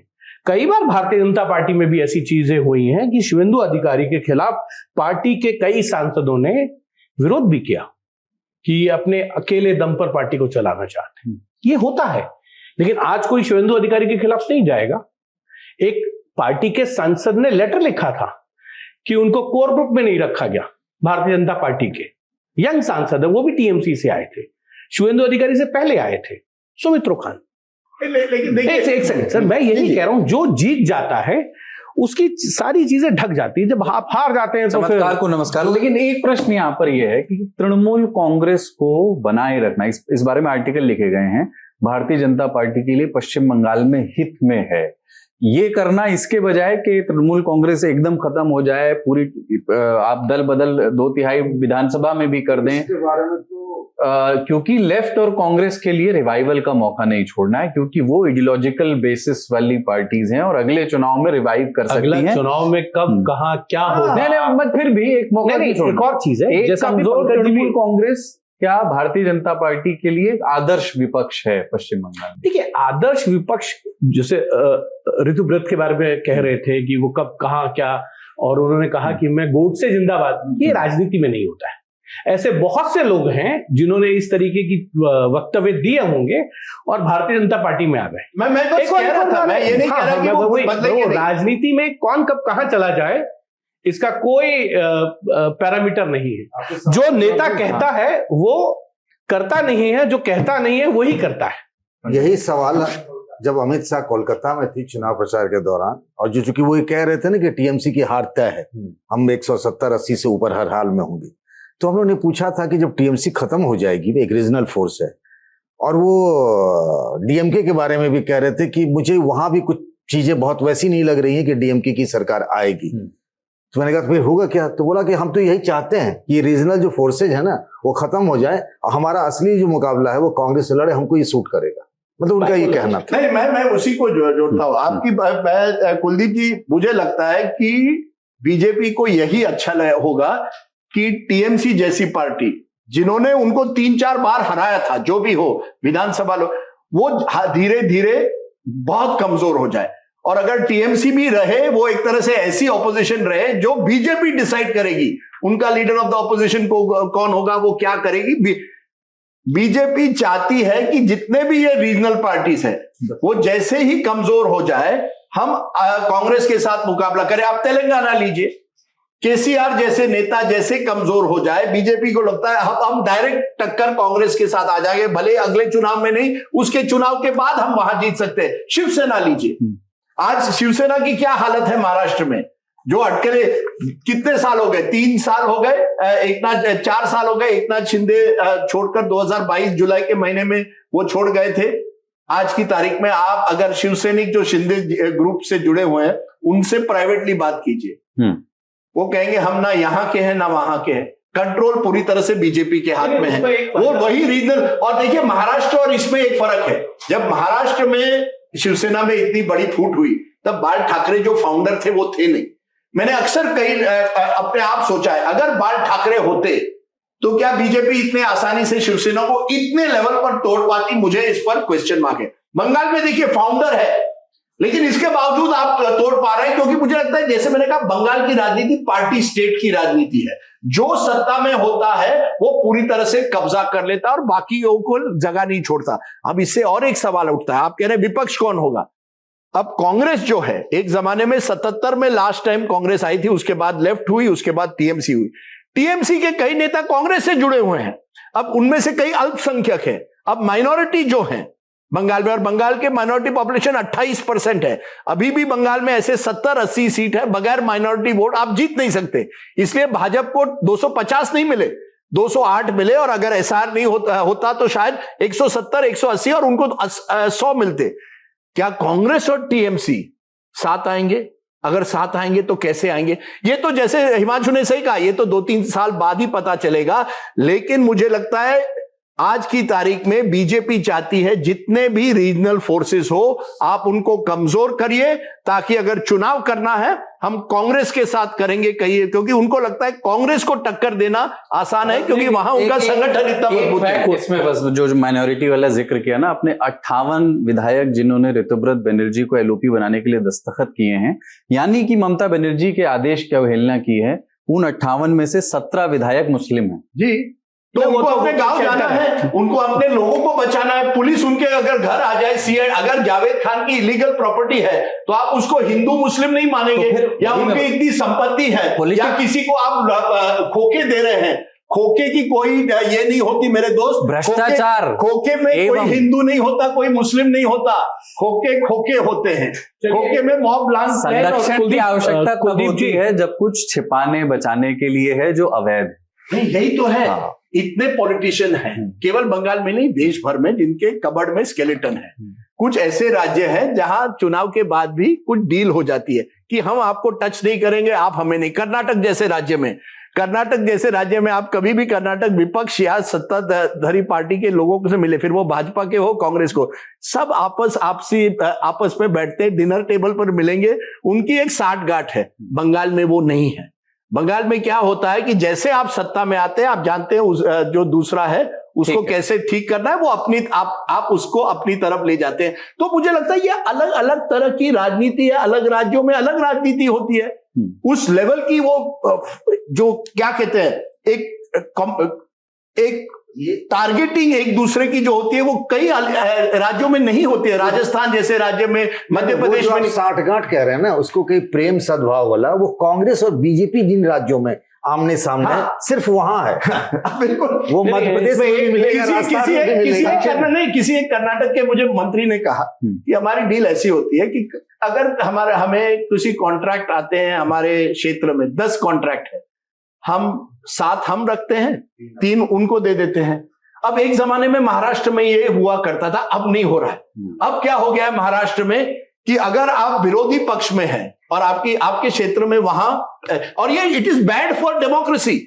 आप जब अगर आप वो महाराष्ट्र में बैड फॉर डेमोक्रेसी था, नहीं बैड फॉर डेमोक्रेसी यानी अगर आप विरोधी पक्ष के हैं तो आपको टेंडर नहीं मिलेगा, आपके एरिया में डेवलपमेंट नहीं होता है। वो जो एक इंडियन एक्सप्रेस ने स्टोरी की थी, शिंदे सरकार ने जब मुंबई में जितने भी एरिया जहां बीजेपी या शिवसेना के एमएलए थे, पूरा फंडिंग वहीं किया, बाकियों को फंडिंग नहीं दिया। फंडिंग तो टैक्स पेयर से आती है। ये तो बहुत पहले से हो रहा है। नहीं। मायावती ने यहाँ ग्रेटर नोएडा के बादलपुर में क्या विकास कराया, या मुलायम सिंह यादव ने मैनपुरी और सैफई में जो विकास कराया, अंडरग्राउंड वहां पर सब जो सैफई शहर है ना, अंडरग्राउंड उसमें वायरिंग है। नोएडा में हर जगह नहीं है, इलेक्ट्रिक वायरिंग अंडरग्राउंड है। कुलदीप भाई, अपने कॉन्स्टिट्यूंसी के लिए आप करें, वो उसमें कोई आपत्ति नहीं है। बाकी ने क्या पाप किया? नहीं, बाकियों के लिए, खास करके विरोधी पक्ष, जब आप चुने जाते हैं, आप जनता के लिए चुने जाते हैं, आपका जो फंड है सबको देना चाहिए, जो भी आपको जो ऑफिशियल फंड है। ये एक बड़ा प्रॉब्लम हमारे डेमोक्रेसी के लिए। मैं I agree it is a problem, but ये नया फिनोमेना नहीं है, ये पहले से ही रहा है। बस इस लेवल पर नहीं। एक सवाल मैं अभिषेक बनर्जी के भविष्य पर एक सवाल प्रसून जी से लेके फिर आ रहा हूं मैं। प्रसून जी, एक ना आप अभी वो corporate culture, IPAC, AB office and IPAC office से चीजें चल रही थी। एक आर्टिकल लिखा है राजदीप सर के पूर्व सहकर्मी मनोरंजन भारती और मोहम्मद आसिम ने, मनोरंजन भारती जी के साथ तो आपने काम किया ही है एनडीटीवी में, और उसमें वो लिखते हैं कि ममता और अभिषेक का फर्क बताने के लिए लिखा है कि इसमें से एक रविंद्र संगीत है, आप समझ सकते हैं कौन सा, और दूसरा डीजे म्यूजिक है। अभिषेक बनर्जी के पीछे अब एजेंसियां भी लग गई हैं। उनको सीआईडी ने वो जो फोर्जरी सिग्नेचर वाला केस हुआ उसमें समन भेजा है पूछताछ का। वो जो शिक्षक भर्ती वाला घोटाला हुआ था उसमें जो है ईडी की टीम उनके वहां पहुंची। क्या अभिषेक बनर्जी का राजनीतिक करियर, राजनीतिक भविष्य अब अंधकारमय है, या आपको लगता है कि इट इज टू अर्ली, अभी पार्टी में बहुत कुछ होना है और ममता बनर्जी के पास अभी बहुत कार्ड्स बाकी? देखिए, मैं लास्ट 20 दिन से बोल रहा हूँ, Mamata Banerjee have to take the decision. वो भाईपो का बचाएगा ना पार्टी को बचाएगा, और भाईपो को अगर बचाना चाहते हैं तो बीजेपी का साथ भी थोड़ा इधर उधर करके राजनाथ सिंह वगैरह फोन लगा के, जैसा मायावती टाइप का कुछ खेल हो जाएगा। मायावती तो है लेकिन कोई जेल नहीं गया, सब कुछ ठीक ठाक है। अगर पार्टी को बचाना चाहते हो तो अभिषेक बनर्जी को जेल जाना तैयार है, और अगर अभिषेक बनर्जी को बचाना है तो पार्टी नहीं बच पाएगा। ममता बनर्जी का घर में जो लोग जा रहे हैं, डेली बात कर रहे हैं, उनका साथ भी मेरा बात हुआ। मैंने पूछा उनको, आप लोग काहे ने क्यों नहीं बोलते हो जो अभिषेक बनर्जी को अभी बैकरूम में भेज दिया जाए, जो कानूनी कार्रवाई होगा। लेकिन ममता बनर्जी अभी बांग्ला में रविंद्रनाथ टैगोर भी लिखा था, स्नेहो एक विषम वस्तु, मतलब जो आपसे छोटा है उसको आप प्यार करते हो, वो बड़ा माने बेचैन टाइप का चीज होता है। मार्गरेट थैचर भी इसमें फंस चुके थे। तो Mamata Banerjee have to take in the decision. अगर अभिषेक बनर्जी को अभी वो हटा देगा, मीटिंग में अपना कुर्सी सिर्फ अकेला रहेगा, अभिषेक बनर्जी उसका पास नहीं बैठेगा और डिक्टेट अपना देगा, फोन अपना करेगा हर एमएलए या एमपी को, तो पार्टी बच सकते हैं। अगर नहीं करेगा तो जितना दिन जाएगा ममता बनर्जी का हाथ से गेम निकल जाएगा। तो भाईपो यानी भतीजे का स्नेह उनकी पार्टी की राजनीति पर, स्वयं की राजनीति पर भारी पड़ सकता है। अभी भी मजे की बात तो ये 8 जून को राजदीप जी इंडिया गठबंधन की बैठक होनी है, और डीएमके पहले ही बोल चुका है कि हम उसमें शामिल नहीं होंगे, बल्कि वो तो कह रहे हैं कि सदन में भी हमारी सीट अलग कीजिए, सीटिंग अरेंजमेंट अलग कीजिए। तृणमूल कांग्रेस ऐसे ही समय में उसमें दो फाड़ हो गई है। वो इंडिया अलायंस की बैठक बड़ी मजेदार होगी, उसका दृश्य की कल्पना करिए आप। इसीलिए तो बस ये है कि 8 या 9 तारीख अगर ये सांसदीय दल तृणमूल का टूटता है तो 8 या 9 को होगा। क्या कि यानी 2 हेडलाइन होंगे, एक तो इंडिया अलायंस की हेडलाइन होगी और दूसरे साइड की हेडलाइन होगी कि तृणमूल कांग्रेस की संसद दल भी टूट गई। क्योंकि बीजेपी चाहती है कि देखिए ये इंडिया अलायंस को जो है वो लोगों के सामने ये दिखाया जाए कि कहां है ये इंडिया अलायंस। डीएमके तो चली गई, अगर तृणमूल कांग्रेस भी टूट जाती है तो कौन रहेगा? कहते हैं 15 दल हैं, लेकिन 15 दल में कौन रहेंगे? तमिलनाडु के भी छोटे छोटे दल रहेंगे, बीसी के जैसे छोटे छोटे दल रहेंगे। बड़ा जो दल था वो तो चला गया और वो गुस्से में भी है और स्वाभाविक है। जैसे चुनाव खत्म हो गए, कांग्रेस चला गया विजय के साथ, तो डीएमके स्वाभाविक है बहुत ही नाराज है कांग्रेस के साथ। और उसके ऊपर उन्होंने राज्यसभा किसको दे दी? प्रवीण चक्रवर्ती को। वही प्रवीण चक्रवर्ती जिस पर स्टैलिन ने वीटो किया था कि हम उसको टिकट नहीं देंगे। तो कांग्रेस और डीएमके की अब नहीं बनती है। वो कांग्रेस ने बुरा क्या किया? उसकी एक भी विधायक को मंत्रिमंडल में नहीं रखा स्टालिन ने। आप यहाँ देखिए छोटी पार्टी के साथ नहीं तो अरे उसने भी तो वही काम किया ना सर। बिल्कुल सही पंकज, लेकिन इससे क्योंकि इंडिया अलायंस की बात हो रही है, आपने तमिलनाडु में सरकार आपकी आप पावर शेयरिंग में आ गए, आपके 2 मंत्री अब बन गए, 5 ही विधायक है उसमें से 2 मंत्री बन गए, एक राज्यसभा आ गई, आप एक राज्यसभा आ गई। लेकिन जो बड़ी तस्वीर क्या है कि बीजेपी के पास हो सकता है डिलिमिटेशन या कोई बड़े वन नेशन वन इलेक्शन पर 22 आपके सांसद आपके साथ वोट करें, तो आपका इंडिया अलायंस कमजोर हो गया। जैसे अभी प्रसून कह रहे हैं ममता बनर्जी को तय करना है किसको बचाना है, वही उसी तरह से कांग्रेस ने तय किया कि हमें तमिलनाडु में एक बार फिर राज करना। ठीक है, सेंटर में क्या आपके 22 चले गए। अगर तृणमूल कांग्रेस भी टूट जाती है तो आपके और 20 चले जा सकते हैं। अगर वो टूट जाती है, कहां रह जाएगी फिर इंडिया अलायंस? कौन है? एक है अखिलेश यादव के सामने चुनाव है 7 महीने बाद। अखिलेश यादव उसमें अगर यश नहीं पाए तो अखिलेश यादव का क्या होगा? So will it then be a gathering of losers trying to come together? इतने महीने पहले, चुनाव के पहले राहुल गांधी ने टारगेट किया था ममता बनर्जी और टीएमसी को, चुनाव के ठीक पहले। अब आप साथ आ गए अपने अस्तित्व को बचाने के लिए। ये जनता देखिए, इंडिया अलायंस के पास मौका जरूर है, आपको अपने आप को मजबूत करना पड़ेगा, पर कैसे? क्या ये एक ही मीटिंग होगी उसके बाद 6 महीने 1 साल बाद कुछ नहीं होगा? ये प्रॉब्लम है। इंडिया अलायंस दरकती जा रही है। नहीं कुलदीप जी, 2 चीजें हैं। अभी कुछ देर पहले पंकज जी ने कहा कि bipolar politics Bharatiya Janata party चाहती है रीजनल फोर्सेस को खत्म करके। ये उसमें आप गृह मंत्री जी ने कहा, मेरे को तो पंकज जी ने मैंने सुना था, उन्होंने जो कहा वो मैंने बयान किया। तो उसमें एक चीज जरूर है, जैसे अभी कुछ देर पहले राजदीप जी ने कहा टीआरएस का वोट शेयर कम नहीं हुआ वहां विधानसभा में, बहुत ज्यादा नहीं इंपैक्ट। लेकिन अगर वो खत्म होती है तो वो कहीं ना कहीं किसके साथ जाएगी? कांग्रेस के साथ जाएगी अलायंस में या भारतीय जनता पार्टी के साथ? दूसरा, कर्नाटक में जेडीएस का वोट शेयर कम हुआ तो किसके साथ आई? भारतीय जनता पार्टी के साथ आई। अगर एकनाथ शिंदे टूट के आए, किसके साथ आए? एकनाथ शिंदे नाराज चल रहे हैं क्या? नहीं, जब वहां से शिवसेना से टूटे, एकनाथ शिंदे नाराज चल रहे हैं सर? आप नाराज? एक सेकंड में अपनी बात कंप्लीट कर दूं उसपे। तो वो कहां आए? अजीत पवार किधर गए? समाजवादी पार्टी से 2-3 छोटी पार्टियां निकली, वो किसके साथ हैं? अरे जाते एक सेकंड, ऐसे हालात बनाए जाते हैं। मैं वही कह रहा हूं सर, वही तो ऐसे हालात में जब छोटी दल कहीं जाएंगे तो उसका पहला प्रेफरेंस बीजेपी के पास है। कोई तरीके से मोड़ दिया जाए कि आदमी कुछ कर ही ना पाए। ऐसा है, अगर आपके स्टूडियो में आज ईडी आ जाए तो वो आएगी मेरे टेबल पर, उस तरफ नहीं जाने वाली। अगर ईडी आए तो यही आने वाली है, और फिर आप मुझे कहेंगे यहाँ मेरे ईडी आ गई, अरे आप किसके पास है, कहाँ है? ये सच्चाई है। जब आप कह रहे कहाँ जाएगी उसकी वजह है वॉशिंग मशीन। आज तक 1 मिनट, आज तक किसी भी चैनल ने इतने दिनों में वीडियो को दिखाया है जहां शुभेंदु अधिकारी पैसा ले रहे हैं? हवा बदल गई, हवा के साथ साथ घटा के संग संग। राजदीप जी, इसी जगह पे कुलदीप जी ने यह सवाल मुझसे किया था, नारदा और शारदा पे। मैंने किया। एक सेकंड, अब मैंने आपको इसलिए जवाब दिया। दूसरा, क्योंकि जिस भी छोटी रीजनल फोर्स को यह लगता है कि उसका फायदा वहां है, ओम प्रकाश राजभर किसके साथ गए थे? समाजवादी पार्टी के साथ चुनाव लड़ा, लौट के आए क्योंकि मंत्री बनना था। इसी तरीके से बनना था। हाँ, मंत्री बनना था ना, क्यों कार्रवाई से बचना है, अरे ओम प्रकाश से बचना है, ओम प्रकाश राजभर, कोई भी हो। निषाद पार्टी किसके साथ थी पहले? प्रवीण निषाद कहाँ थे? संजय निषाद और प्रवीण निषाद। तो मेरा ये कहना है, जो जीत रही होती है रीजनल पार्टी को हमेशा लगता है कि उसके साथ जाके ज्यादा बेनिफिट मिलेगा। टीडीपी वहां चुनाव जीत सकती थी आंध्र प्रदेश में, लेकिन उनको लगता था कि भारतीय जनता पार्टी के साथ जाएंगे, केंद्र में भी रहेगा और इधर भी सत्ता में रहेंगे, एक अच्छी चीज होती है। सर अच्छी क्या सर, ये सहूलत की सहूलत की राजनीति है। 5-6 साल पहले चंद्रबाबू नायडू कहाँ थे कांग्रेस के साथ? राजनीति में सहूलियत ही सबसे बड़ी चीज होती है। अच्छा, लौट के एक कोई विचारधारा नहीं, किसकी है? किसी की नहीं।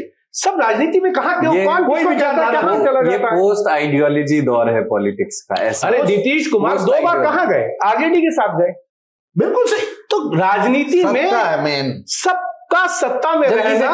तो आखिरी बात, वो जो राजीव सर कह रहे थे ना 8 तारीख को जो 2 तरह की खबरें हो सकती है, वो वाकई हो सकती है। वही मैं कह रहा हूं कि एक तरफ इंडिया गठबंधन की बैठक होगी और एक बार पता चलेगा कि कलकत्ता से टीएमसी के कई सांसद आ गए हैं दिल्ली, और बीजेपी ऑफिस में देखें, बीजेपी नेताओं के साथ देखें, इसमें कोई आश्चर्य नहीं, इस तरीके की स्क्रिप्ट लिखी जा रही है। वो टाइमिंग के लिए अगर वो बीजेपी दफ्तर जाएंगे, कई चले जाएं, उसमें सस्पेंशन का जब तक 2 थोड़ा मेजर नहीं चले जाए, हम ये कह रहे हैं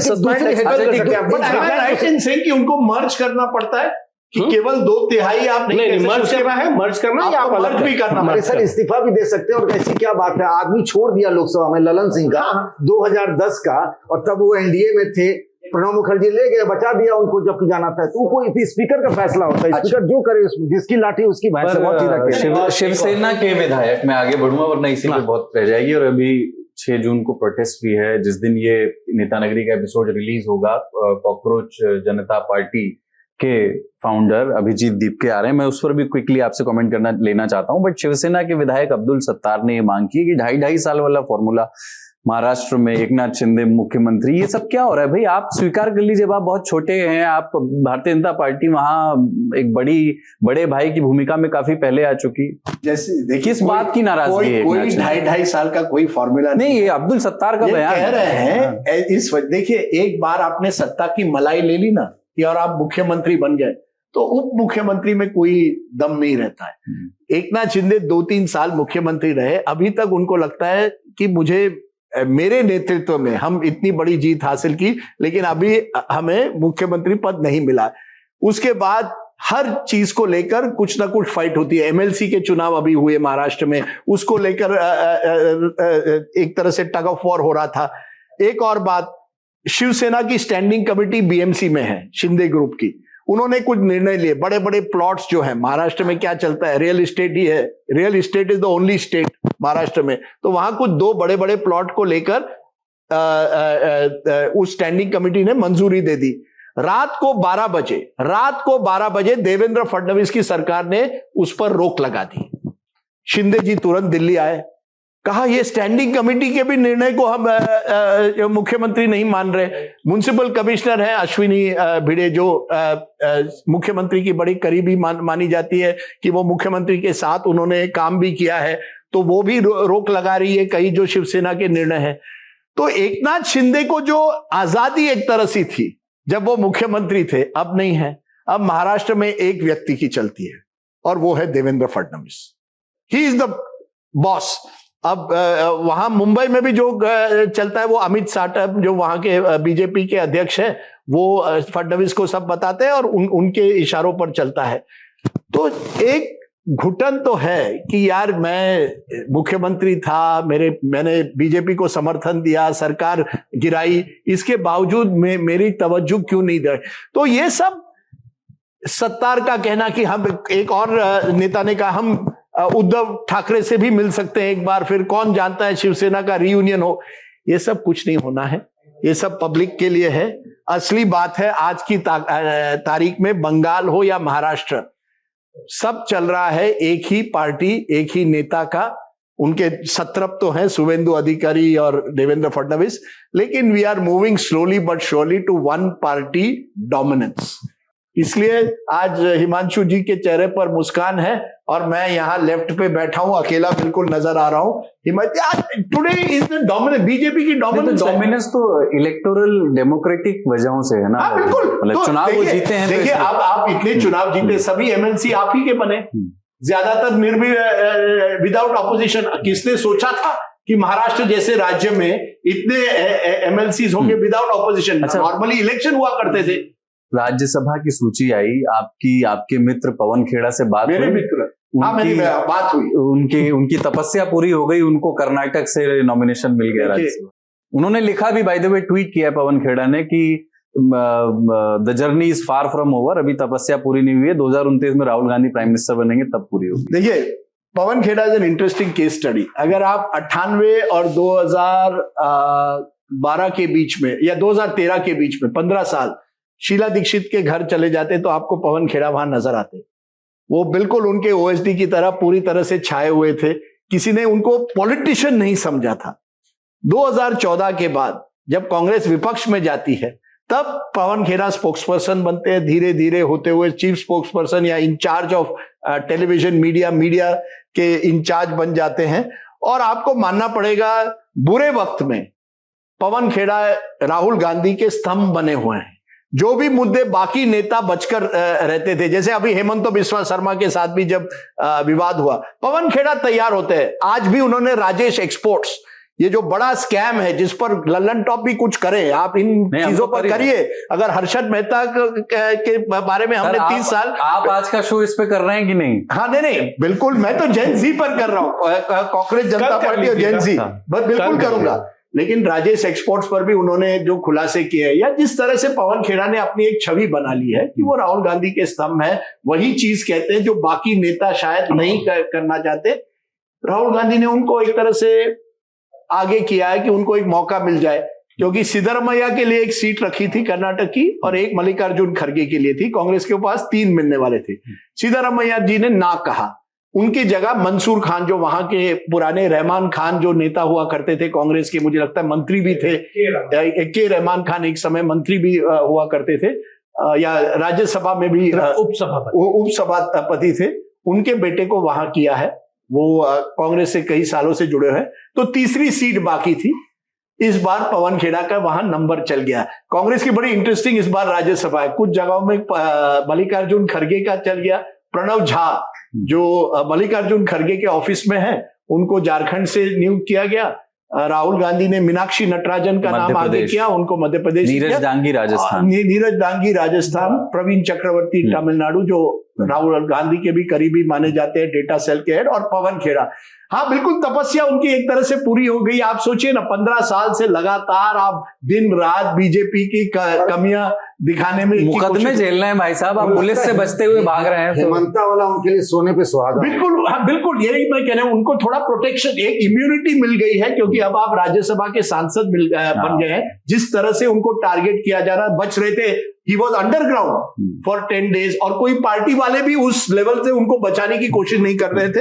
आज मुझे लगता है पवन खेड़ा ने जो मेहनत की है, आपको मानना पड़ेगा, कांग्रेस ने उनको, and he will be a good parliamentarian, क्योंकि वो कम से कम वक्ता तो अच्छे हैं। ठीक है, अगली बातचीत की ओर। कॉकरोच जनता पार्टी जो बनाई गई, उसके 3 प्रवक्ताओं ने प्रेस कॉन्फ्रेंस की दिल्ली में। उस पर तो एक अलग बाद में विवाद हुआ कि वो उनको परमिशन कैसे मिली, और मनोज झा ने बाद में सफाई दी कि भी मुझे पता नहीं था कि ये हुआ कि मनोज झा ने रूडी जी को पूरी बात नहीं बताई थी। हाँ खैर, उस पे आएंगे, लेकिन उसमें मुख्य खबर ये है कि जिस दिन आप नेता नगरी ये सुन रहे होंगे, हम एक दिन पहले रिकॉर्ड करते हैं, उस दिन अभिजीत दीप के 6 तारीख को 8 बजे सुबह उन्हें दिल्ली आना है। और एयरपोर्ट पर क्या होगा इसको लेकर के तमाम आकलन लग रहे हैं। पर मुझे ये बताइए पंकज जी कि एयरपोर्ट पर पहले ये था कि बहुत सारे समर्थकों से अपील थी कि आइएगा मुझे रिसीव करने, या लोगों ने कहा था हम आएंगे रिसीव करने।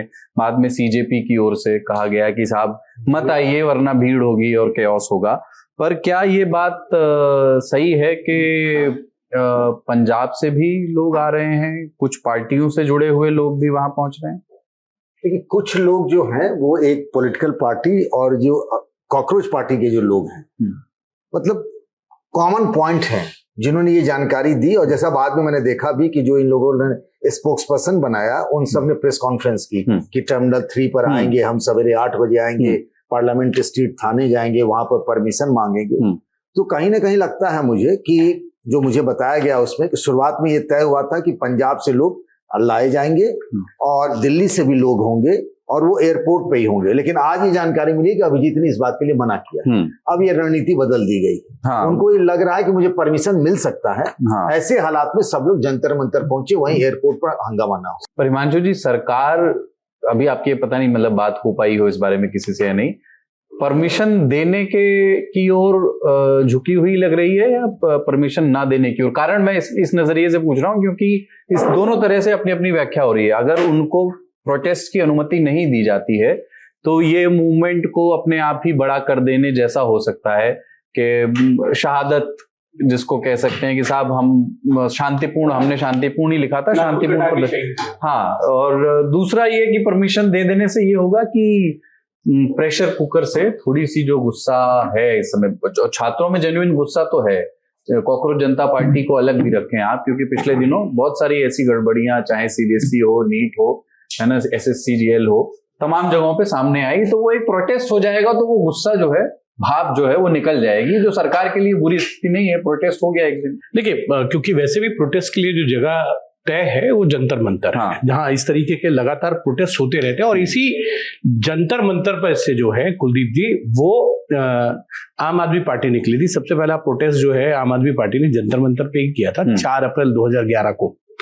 तो भारतीय कॉकरोच जनता पार्टी जो है, अगर आप उसको देखेंगे तो उसको परमिशन मिल सकती है। और सही बात है कि जो भी एक गुब्बार है वो धीरे धीरे निकले। और सरकार का ये मानना है ये जो कुछ हुआ है कॉकरोच जनता पार्टी, ये धीरे धीरे फेड आउट होती चली जाएगी। इसमें सरकार के पास जो इनपुट है अभी, उसमें ये है कि कई विदेशी फंडिंग जो है वो प्राप्त हुई है। और उसके साथ साथ जो है कई जो कॉकरोच जनता पार्टी को सोशल मीडिया पे ट्रैक्शन मिला है, उसमें फॉरेन में यानी विदेशों में लोगों से ज्यादा उसमें उनको फॉलोअर्स मिले हैं। तो ये तमाम चीजें हैं। इस पर कॉकरोच जनता पार्टी ने इंस्टाग्राम के अपना, मतलब जब ये आरोप लगा तो कॉकरोच जनता पार्टी ने इंस्टाग्राम का अपना स्क्रीनशॉट डाला और जिसमें बताया कि करीब 90% लोग उनके इंस्टाग्राम पर जो 2.25 करोड़ 2 करोड़ 20 लाख हैं, 90% भारतीय हैं। जब हम बात कर रहे हैं इसके पहले भी जब हमने कॉकरोच जनता पार्टी पर नेता नगरी में ही बात की थी, क्या अब हम थोड़ा बेहतर स्थिति में हैं इस बात का आकलन लगाने में कि ये लोग कौन हैं, ये किस राजनीतिक पृष्ठभूमि इतिहास के साथ आते हैं? ये तो बात सही है, अभिजीत दीपके के बारे में सबको मालूम है कि वो आम आदमी पार्टी से पहले जुड़े थे, पर ये भी बात है कि अब वो पार्टी से जुड़े हुए नहीं स्वयं को बताते हैं, पर पार्टी से क्या उनका मोहभंग हो गया है नहीं, ये हमें नहीं पता। जो 3 लोग प्रवक्ता बनाए गए हैं उनमें से 2 के जुड़ाव भी आम आदमी पार्टी से दिखते हैं। उनके पुराने स्क्रीन सोशल मीडिया के पोस्ट, एक व्यक्ति ध्रुव राठी के लिए लिखता रहा, एक व्यक्ति और है जो आम आदमी पार्टी के लिए रहा, और एक सौरभ दास है जो इन्वेस्टिगेटिव जर्नलिस्ट है और उनकी भी अपनी एक पॉलिटिक्स है। तो क्या अब हम थोड़ा से अधिक बेहतर बताने की स्थिति में कि ये लोग की पॉलिटिक्स क्या है? मुझे याद है अभिजीत दीपके ने आने से पहले इस बार अपने ट्विटर पोस्ट पर जय भीम भी लिखा, और जिसकी कुछ लोगों ने ये व्याख्या की कि जो इस्टेब्लिश्ड नारे हैं भारत के राजनीति के, ट्रेडिशनल नारे हैं, वो लाने ही पड़ेंगे साथ में अगर आप इसको एक बड़ा रूप लेना चाहते हैं। जय जेनजी या सिर्फ जेनजी की समस्याओं से बात नहीं करना पड़ेगा, तो आपको अपनी पॉलिटिक्स बहुत क्लियर करनी होगी। क्या हम थोड़ा सा स्पष्टता से कह सकते हैं इन लोगों की राजनीति क्या है? देखिए, इसी वजह से ये जो नारे आपने देखा ना आज उन्होंने किया सोशल मीडिया पर पोस्ट, जय भीम जिसका आप जिक्र कर रहे थे, जब शुरुआत में अचानक से इनके फॉलोअरों की संख्या लाखों में जब पहुंच गई तो लगा कि कोई बड़ा एक मोमेंटम क्रिएट हो रहा है। लेकिन उसके बाद ये हुआ कि भाई ये सोशल मीडिया का फेनोमेना है या फिर ग्राउंड पे भी, क्योंकि कहा गया कि आपको कुछ करना है तो ग्राउंड पे आकर करेंगे ना भाई। आप वहां बोस्टन में बैठ के वहां से आप कुछ आप लाइव कर रहे हैं, उससे क्या बात बनेगी? तो अब वो आ रहे हैं हिंदुस्तान की धरती पर, और उससे पहले जो कुछ उन्हें चीजें की कि प्रेस कॉन्फ्रेंस किया, फिर अपने कुछ चीजें बताई, लेकिन अभी भी बहुत कुछ क्लियर नहीं है। ये ऐसा लग रहा है कि जो यूथ था जिसके मन में गुस्सा है, ये जो अभी कह रहे हैं कि उनको जो शिक्षा मंत्री हैं भारत के धर्मेंद्र प्रधान, जो कि खुद ही इस बार कई चीजों को लेकर विवाद में है, नीट की परीक्षा से लेकर के सीयूटी और तमाम चीजें सीबीएसई को लेकर के, उनके इस्तीफे के बहाने वो एक मोमेंटम क्रिएट करना चाहते हैं। लेकिन बहुत कुछ अभी भी क्लियर नहीं है कि आगे क्या करना चाहते हैं, इनके साथ किस तरीके के लोग हैं। हाँ, सोशल मीडिया में एक मोमेंटम क्रिएट हुआ, उस वक्त जो कुछ लोग साथ आए हैं लाइक माइंडेड, उनके साथ आगे बढ़ रहे हैं। ये भी देखना है कि वहां प्रदर्शन के लिए वे लोग जो पहले राजनीतिक पार्टियों से जुड़े रहे उनसे इतर ऑर्गेनिक युवा कितना वहां जमा होता है। हम जब ये बात कर रहे होंगे संभवतः इस पर क्लैरिटी आ गई होगी। यूथ में इतना अनरेस्ट है, इतनी बेचैनी है, और आप सरकार कितने डिनाइल मूड में, आप बताइए। सीबीएसई को लेकर कहा गया कि कोई गलत नहीं हुआ, एक बच्चा 17 साल 18 साल का आकर के पुर्जे खोल देता है कि आपकी सीबीएसई ने क्या किया। उसके बाद अब सीबीएसई के चेयरमैन को उनका अभिजीत दीपके ने जो मुद्दे 2-3 ताकि ये बातचीत और ठीक से हो पाए, उन्होंने ये कहा है कि हम धर्मेंद्र प्रधान का जो इस्तीफा शिक्षा मंत्री का मांग रहे हैं, उस याचिका पर 8 लाख छात्रों ने हस्ताक्षर किए। मुझे पता नहीं प्रदर्शन में उनमें से कितने लोग आएंगे, डिजिटली साइन करना आसान होता है। उनका ये कहना है 1 करोड़ से ज्यादा छात्रों का भविष्य प्रभावित हुआ है। इनमें 22 लाख छात्र नीट के, 17 लाख सीबीएसई के, 16 लाख सीयूईटी के और 40 लाख एसएससी जीडी के हैं। तो ये उनके कहे मुताबिक लगभग 1 करोड़ छात्रों के भविष्य से जुड़ी हुई बात है। भारत की सरकार द्वारा बनाया गया नेशनल टेस्टिंग एजेंसी परीक्षा नहीं करवा पाई। सीबीएसई ने जो परीक्षा की जांच करवाई उसमें गड़बड़ थी। इनका ये मानना है कि एक अकाउंटेबिलिटी फिक्स हो जाएगी और डेमोक्रेसी में, लोकतंत्र में इनका विचार जो है वो रीस्टोर हो जाएगा कि हाँ भाई, जनता अगर चाहती है कि गलती हुई है तो मंत्री को भी इस्तीफा देना पड़ता है, और अगला मंत्री आएगा तो थोड़ा इस बात से सचेत होकर के काम करेगा कि अकाउंटेबिलिटी कभी भी मांगी जा सकती। सरकार एनालिसिस करेगी, सरकार का एक विभाग होता है जो सारी चीजें की जानकारियां इकट्ठी करके फिर उसके हिसाब से एनालिसिस करके क्या करना है नहीं करना। जो पूर्वोत्तर में सरकारें रही हैं वो तो एयरपोर्ट पे भी लेने गए हैं लोगों को कि आप मत कीजिए। तो ये भी तमाम चीजें हम सब ने देखी हैं। एयरपोर्ट पे 4 बड़े मंत्री गए थे कि आप धरने पे मत जाइए। ये चीजें हुई हैं। अब उसका आप उस आंदोलन को के लिए यहां पर जगह देंगे तो वो कितना बड़ा परिवर्तित होगा, ये सरकार एनालिसिस करके बाद तमाम चीजें हैं। उसके बाद जो हो, अब क्या आपने जो कहा कि वो शायद एयरपोर्ट उतरते ही उनको अरेस्ट कर ले, ये भी सरकार के मन में क्या है नहीं है। जो उनके पास जानकारियां होंगी उस आधार पर सरकार फैसला जरूर करेगी। तो कॉकरोच जनता पार्टी को जो भी कहिए, लेकिन लोकतंत्र जो अधिकार सबको देता है उसके इस्तेमाल का एक मौका तो उन्हें मिल जाने दीजिए, ताकि देखें तो सही कि ये बोलते क्या हैं, चाहते क्या हैं, ये वाकई कुछ बदलना चाहते हैं या सिर्फ अपने चेहरे चमकाना चाहते हैं। आशंकाएं रखना बुरी बात नहीं है, शक की निगाह से देखना भी बुरी बात नहीं है, लेकिन आशंकाओं को विश्लेषण की तरह पेश नहीं करना चाहिए। अगर उनकी बातों में दम नहीं होगा तो प्रकृति ही उन्हें धुंधला मंदला कर देगी। लेकिन निष्कर्ष से पहले, कंक्लूजन तक पहुंचने से पहले हर प्रयोग को खड़ा होने का अवसर तो मिलना चाहिए, भले ही वो किसी भी पार्टी के पक्ष में हो या विरोध में। ये भी लोकतांत्रिक अधिकार है, उनका संविधान ने दिया है। बस जो भी हो वो देश हित में हो, लोक हित में हो। तो अब बात करते हैं अन्नामलाई कुप्पुसानी की, जो अब तक तमिलनाडु में बीजेपी के चेहरे के तौर पर जाने जाते थे, पूर्व आईपीएस। लेकिन अब उन्होंने पार्टी छोड़ दी है और एक नया पॉलिटिकल मूवमेंट लॉन्च करने जा रहे हैं। जाहिर है अपनी पार्टी बनाएंगे। अन्नामलाई ने कहा कि 18 महीने पहले ही उन्होंने पार्टी छोड़ने का मन बना लिया था, लेकिन पार्टी ने चुनाव तक रुकने का निवेदन किया। फिर वो दिल्ली में गृह मंत्री अमित शाह से क्यों मिलने आए? उनकी राजनीति द्रविड़ राजनीति से कितनी अलग होगी? क्या वो बीजेपी को भी निशाने पर लेंगे? और कहीं इसमें बीजेपी का ही कोई लॉन्ग टर्म गेम तो नहीं है? नेता नगरी के इस सत्र में इसी पर बात होगी। तो अन्नामलाई की बीजेपी से विदाई पर बात करेंगे। इस पर बात करने के लिए हमारे साथ हैं Himanshu Mishra, executive editor India Today group, और D Suresh Kumar, deputy resident editor the Hindu, Chennai से ये आप ऑपरेट करते हैं। आप देख चुके हैं उनको पहले भी नेता नगरी में। सुरेश जी, पहले आप ही के पास आना चाहता हूं। अगर अन्नामलाई को, जैसा कि उन्होंने अपने इस्तीफे में लिखा है, 2 जून का जो इस्तीफा है, कि 4 दिसंबर 2025 को ही, 18 महीने पहले से ये प्रक्रिया चल रही थी, उन्होंने इच्छा जता दी थी कि वो पार्टी छोड़ना चाहते हैं, पर उन्हें कहा गया कि चुनाव होने हैं, चुनाव तक रुक जाइए। अगर ये छोड़ना पहले से तय था तो ये आखिरी मोमेंट पर गृह मंत्री अमित शाह से मुलाकात का मतलब और मकसद क्या था? जी, वो मकसद यही हुआ होगा कि वो जब पार्टी से निकल रहे हैं तब गुड टर्म्स में निकलना चाहते हैं। ऐसा नहीं कि उनके, क्योंकि वो प्रधानमंत्री नरेंद्र मोदी के ऊपर या अमित शाह जी के ऊपर अन्ना बड़े को बहुत बड़ा रिश्ता है इनका, और ये उन्हें बहुत मानते हैं कि ये दोनों ही अपने नेता करके, क्योंकि उन्होंने जब भी बीजेपी में भी तो बार बार वो प्रधानमंत्री का नाम तो लेते ही रहते थे। पता होगा कि जब हम पार्टी से निकल रहे हैं, 6 साल इनके साथ सफर कर चुके हैं, अभी निकलना है तो इनको बता के आराम से हमारा प्लान क्या है करके सब कुछ उनको समझा के फिर निकलना है, यही इरादा था उनके लिए। तो जैसे इन्होंने इस्तीफा में दिया है कि 18 महीने पहले ही मैंने तय किया था, ये तो बार बार कह चुके हैं। अन्ना बड़े जब बीजेपी के यहाँ के स्टेट प्रेसिडेंट थे तब भी उन्होंने बोले कि मैं यहाँ पे एक राष्ट्रीय पार्टी का मैनेजर जैसा नहीं काम करना चाहता हूँ, मैं अपना राजनीति और रणनीति यहाँ पे करना चाहता हूँ जिससे बीजेपी को हम सत्ता पे ला सके। तो उनको जब एआईएडीएमके के साथ जब गठबंधन हुआ था, उनको उसमें बिल्कुल उनका दिल नहीं था, तब भी उन्होंने कहा कि मैं बाहर निकलूंगा।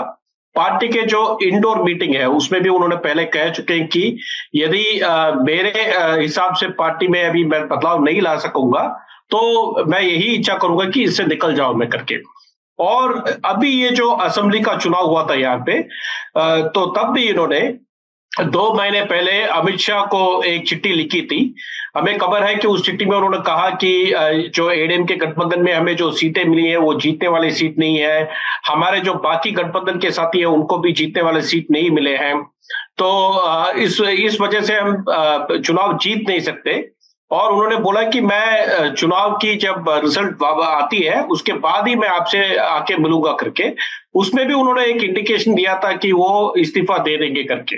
तो ये बहुत महीनों से चल रहा है, लेकिन वो आखिर मुलाकात करना चाहते थे अमित शाह से, ताकि उन्हें ये भी भरोसा दे सके कि हम अलग अलग निकल रहे हैं लेकिन कोई विरोध नहीं रहे हमारे बीच में। ठीक है कि मतलब कुछ मतभेद रहे, वो अकेले चुनाव लड़वाना चाहते थे बीजेपी को, एआईएडीएमके से अलायंस नहीं करना चाहते थे, कुछ डिफरेंसेस हुए, बट आखिरी समय पर गुड नोट्स, अच्छे मौके पर अच्छे नोट्स के साथ निकलना चाहते हैं। अमित शाह से मिले, आप कह रहे हैं कि नरेंद्र मोदी को वो अभी भी एक लीडर, मार्गदर्शक के तौर पर मानते हैं, तो उनकी स्टाइल ऑफ पॉलिटिक्स क्या होगी? देखिए, वो जो बीजेपी की पॉलिटिक्स है जो नॉर्थ इंडिया में चलती है, जिसमें इंफ्रास्ट्रक्चरल डेवलपमेंट प्लस जो सैफरन पॉलिटिक्स है, तमिलनाडु में वो नहीं चलती है क्योंकि द्रविडियन राजनीति का वहां बड़ा बेस रहा है।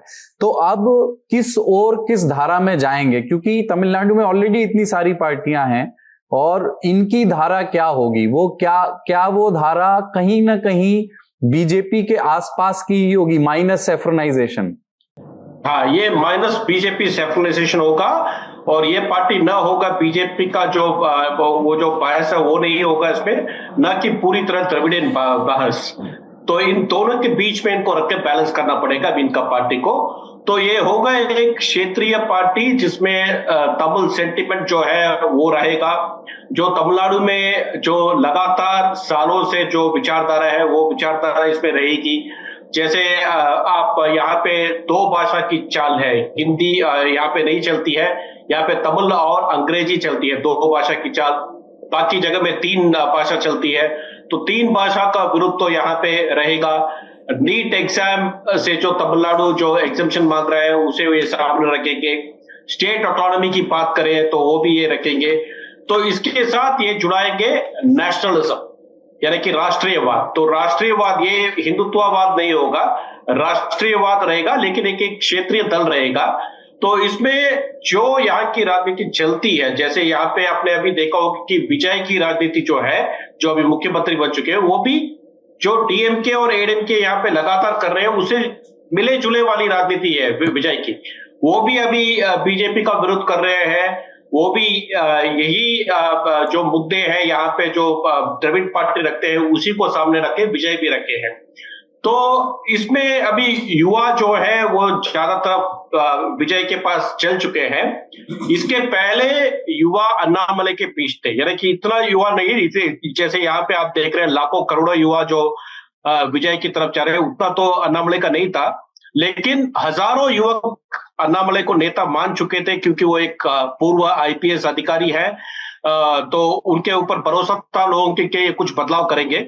तो अब जो है ये जो चुनाव के बाद जो यहाँ पे हुआ ना, तो क्या हुआ है, एक तरफ डीएमके आइसोलेट हो गया है अभी यहाँ पे, क्योंकि डीएमके के जो सब गठबंधन वाले अलायंस जो थे, लेफ्ट पार्टी हो या बीसीके हो, कांग्रेस, सब अब विजय की तरफ चल चुके हैं। तो यहां तक कि डीएमके बोल रहे हैं हम इंडिया ब्लॉक में मीटिंग में हम शामिल नहीं रहेंगे क्योंकि वहां पे कांग्रेस है। तो डीएमके ऑलमोस्ट आइसोलेट हो चुका है। दूसरी तरफ विजय ने एआईएडीएमके को भी उनका भी वो उन्होंने स्प्लिट करवा दिया है, क्योंकि 25 उम्मीदवार पहले एडीएमके वाले ने विजय को फ्लोर टेस्ट में अपना समर्थन दिया था, तो ये भी कर चुके हैं। एडीएमके वीक है। अब एडीएमके के नेता जो है एडप्पाडी पळनिसामी, उनकी आयु 70 साल से ज्यादा है, तो अभी युवाओं को एक युवक नेता चाहते हैं। तो जेनसी के नेता बनेंगे अभी एक तरफ विजय, दूसरी तरफ डीएमके में एमके स्टालिन नहीं, लेकिन उनके बेटा leader of opposition Udhayanidhi Stalin, और तीसरी तरफ आपको अन्नामलई। तो ये यूथ फोर्स का एक नया क्षेत्रीय दल बन गया है यहाँ पे। तो सब यही प्रयत्न करेंगे कि अपना जो वोट शेयर है वो कितना बढ़ा सकेंगे। तो और कैसे, यानी कि इन लोगों का जो रणनीति है, राजनीति एकदम आसपास मिले जुले रहेंगे, लेकिन इसमें से अपना जो कुछ भी लेना चाहते हैं, अपना शेयर ऑफ पाई, वो लेने का प्रयत्न तीनों दल करेंगे। ठीक है सर, एक आप आई नो आपको जानना है, बट एक क्विक क्वेश्चन, क्योंकि इन्होंने ये चाहते थे कि बीजेपी अकेले चुनाव लड़े तमिलनाडु में। अपने संगठन की एबिलिटीज की वजह से बीजेपी का परसेंटेज भी तमिलनाडु में बढ़ा, उसका श्रेय भी अन्नामलई को दिया गया। बहुत एग्रेसिव नेता हैं।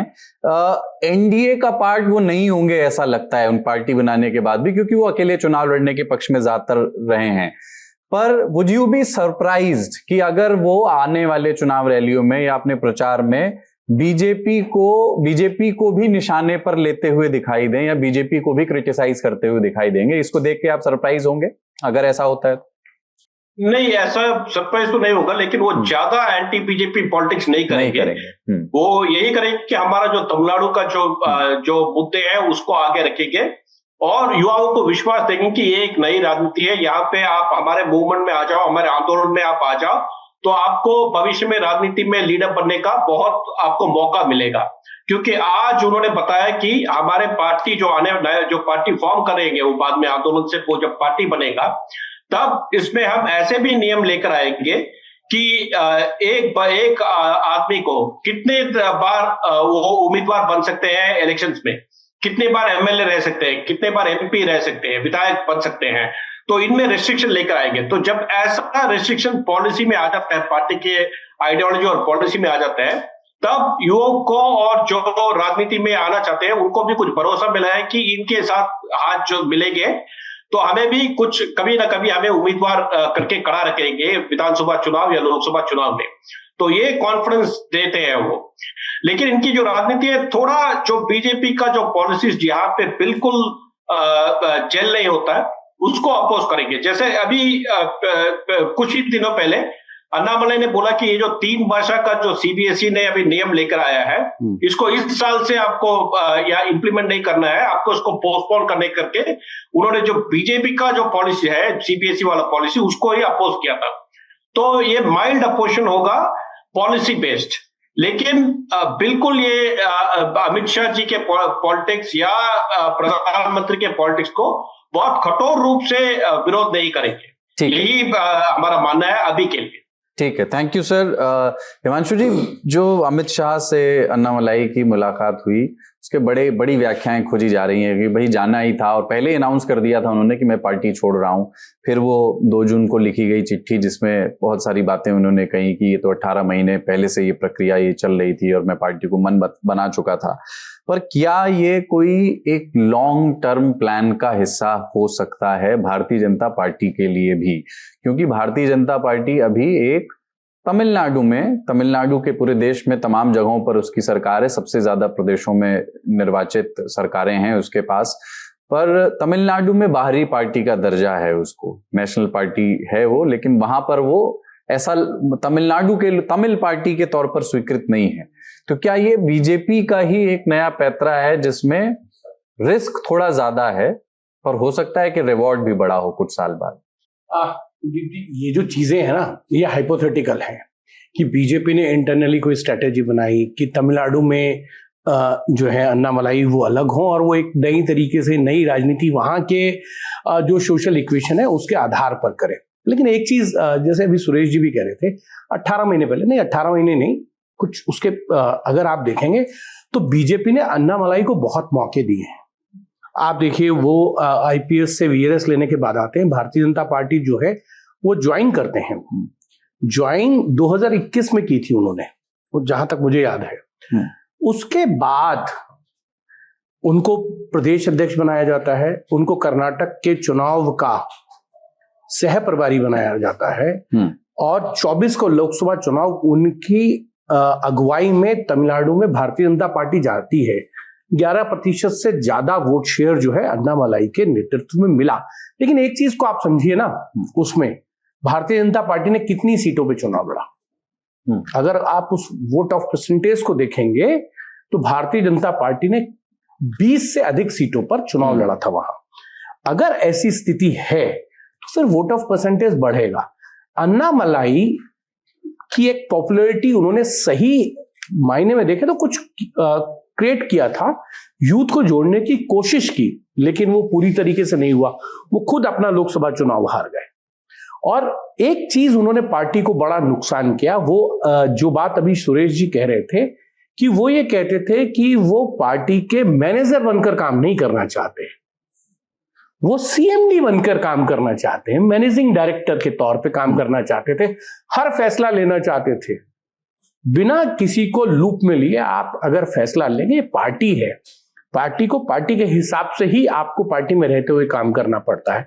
यदि अन्नामलाई अपने हिसाब से चलाना चाहते थे और वो नहीं चला, अगर आप देखें 2024 के लोकसभा चुनाव से पहले उन्होंने एआईडीएमके की भ्रष्टाचार की फाइल खोलने की बात कही, उन्होंने अन्ना दुराई के ऊपर जिस तरीके की टिप्पणी की, उससे एआईडीएमके और भारतीय जनता पार्टी का जो है अलायंस टूटा, एनडीए के अलायंस में ब्रेक आया। अगर वो सही रहता उस टाइम, क्योंकि तब विजय नहीं थे उस चुनाव में, तो भारतीय जनता पार्टी और जो चुनावी विश्लेषक हैं उनका ये मानना है लगभग 10 से 15 सीटें जो हैं ये अलायंस जीत सकता था, उसका नुकसान हो गया। तो कई जगह पे अन्नामलाई ने नुकसान भी किया है। आप पार्टी के सारे संगठन को अलग करके चलते हैं, वहां पार्टी के लीडरशिप को साथ लेके नहीं चलते थे। आप देखिए 2000 पार्टी लीडरशिप से समस्या क्या थी? मतलब मैं समस्या ये होती है कि आदमी को ये लगता है जब वो बाहर से आया है, उसको पार्टी के अंदर जो एक वर्किंग स्टाइल है ना उसमें एडजस्ट होना होता है, वो एडजस्ट नहीं हो पाए। वो आईपीएस थे, सुपर कॉप थे, अब वो सुपर कॉप की तरह से बिहेव करना, उसका नुकसान हुआ। अगर आप देखें तो उसमें एल मुर्गन, वो वेनेथी अलग, तमिलिसाई उनको कहीं नहीं, नैना नागेंद्रन वो बाहर, किसी से कोई बातचीत नहीं, सिर्फ अपना। और उन्होंने एक सही मायने में पार्टी को वोट शेयर में बढ़ाई, लेकिन उसमें अगर आप देखें, मैंने आपको पहले भी बताया कितनी सीटों पे वो लड़े, उसका अनुमान करना चाहिए। फिर उन्होंने दिल्ली में तमिल जर्नलिस्टों के साथ बातचीत करते हुए कह दिया था कि इस पार्टी के अंदर सब कुछ ठीक नहीं है। एआईडीएमके के खिलाफ वो खुश नहीं थे, और जब एआईडीएमके एनडीए में आया दोबारा इस चुनाव से पहले, क्योंकि मैं वहां चेन्नई में था, गृह मंत्री अमित शाह गए थे, और वो बातचीत एआईडीएमके की शर्त थी कि अन्नामलाई को आप प्रदेश अध्यक्ष से हटाइए। तो जिस दिन अलायंस की घोषणा हुई है उससे पहले नैना नागेंद्रन जो है उनको प्रदेश अध्यक्ष बनाया गया। उनका बयान आया इनके जाने पर कि there is no loss for the BJP is a big party in the world. तो अन्नामलाई जो है वो एक पार्टी में जो संगठन महासचिव हैं उनके बहुत करीबी माने जाते हैं, बीएल संतोष। और अगर आप देखेंगे तो पार्टी छोड़ने से पहले उन्होंने बीएल संतोष से मुलाकात की, फिर नितिन नवीन से मुलाकात करी, गृह मंत्री अमित शाह से मुलाकात की, और उन्होंने अपनी बात स्पष्ट कर दी थी कि वो इस तरीके से जो है अब वो पार्टी से अलग अपनी राह बनाना चाहते हैं। उनको ये लगता है कि वो विजय के कंपैरेटिवली ज्यादा पॉपुलर हो सकते थे, उनको मौका नहीं मिला। 24 तक उन्होंने कुछ गेन करने की कोशिश की पार्टी के लिए। और अभी सुरेश जी ने कहा ना कि उन्होंने 3 लैंग्वेज का विरोध किया। यही अन्नामलाई हैं, जब 3 लैंग्वेज के ऊपर डिबेट चल रहा था तो वो इसका समर्थन करते थे। तो ये नहीं है कि उनको भारतीय जनता पार्टी के बहुत ज्यादा वो अगेंस्ट नहीं जाएंगे। भारतीय जनता पार्टी के साथ साथ कुछ ऐसे लोग हैं जो विचारक हैं, जिन्होंने भारतीय जनता पार्टी को तमिलनाडु की पॉलिटिक्स में बहुत बार नुकसान पहुंचाया है। वो भी हो सकता है उनके एडवाइजर हों। अच्छा, संघ के करीबी हैं वो। और 2004 में हम सब जानते हैं कि जो है एआईडीएमके से डीएमके से अलायंस तोड़वा के एआईडीएमके से अलायंस कराने का काम भी उन्होंने किया था। वो एडवाइजर है, वो विचारक हैं संघ के, बड़ा नाम है। क्या वो भी अन्नामलाई के एडवाइजर हैं? ये कुछ दिनों में शायद साफ हो जाए। सुरेश जी ज्यादा जानते होंगे गुरुमूर्ति जी के बारे में कि गुरुमूर्ति जी क्या अन्नामलाई के पीछे एडवाइजर तो नहीं है, क्योंकि ये कहा जा रहा है कि कुछ आरएसएस के लोग जो हैं वो अन्नामलाई के एडवाइजर हैं। तो क्योंकि तमिल पॉलिटिक्स में गुरुमूर्ति जो है वो राइट विंग में कहीं ना कहीं एक बड़ा भूमिका निभाते रहे हैं पिछले कई दशकों से, भारतीय जनता पार्टी के लिए खासकर। और जिस दिन एआईडीएमके का साथ भारतीय जनता पार्टी का अलायंस की घोषणा हुई, उस दिन भी गृह मंत्री जो हैं वो गुरुमूर्ति से मुलाकात करने उनके घर गए थे और लगभग 1.25 घंटे के करीब वो मुलाकात चली थी।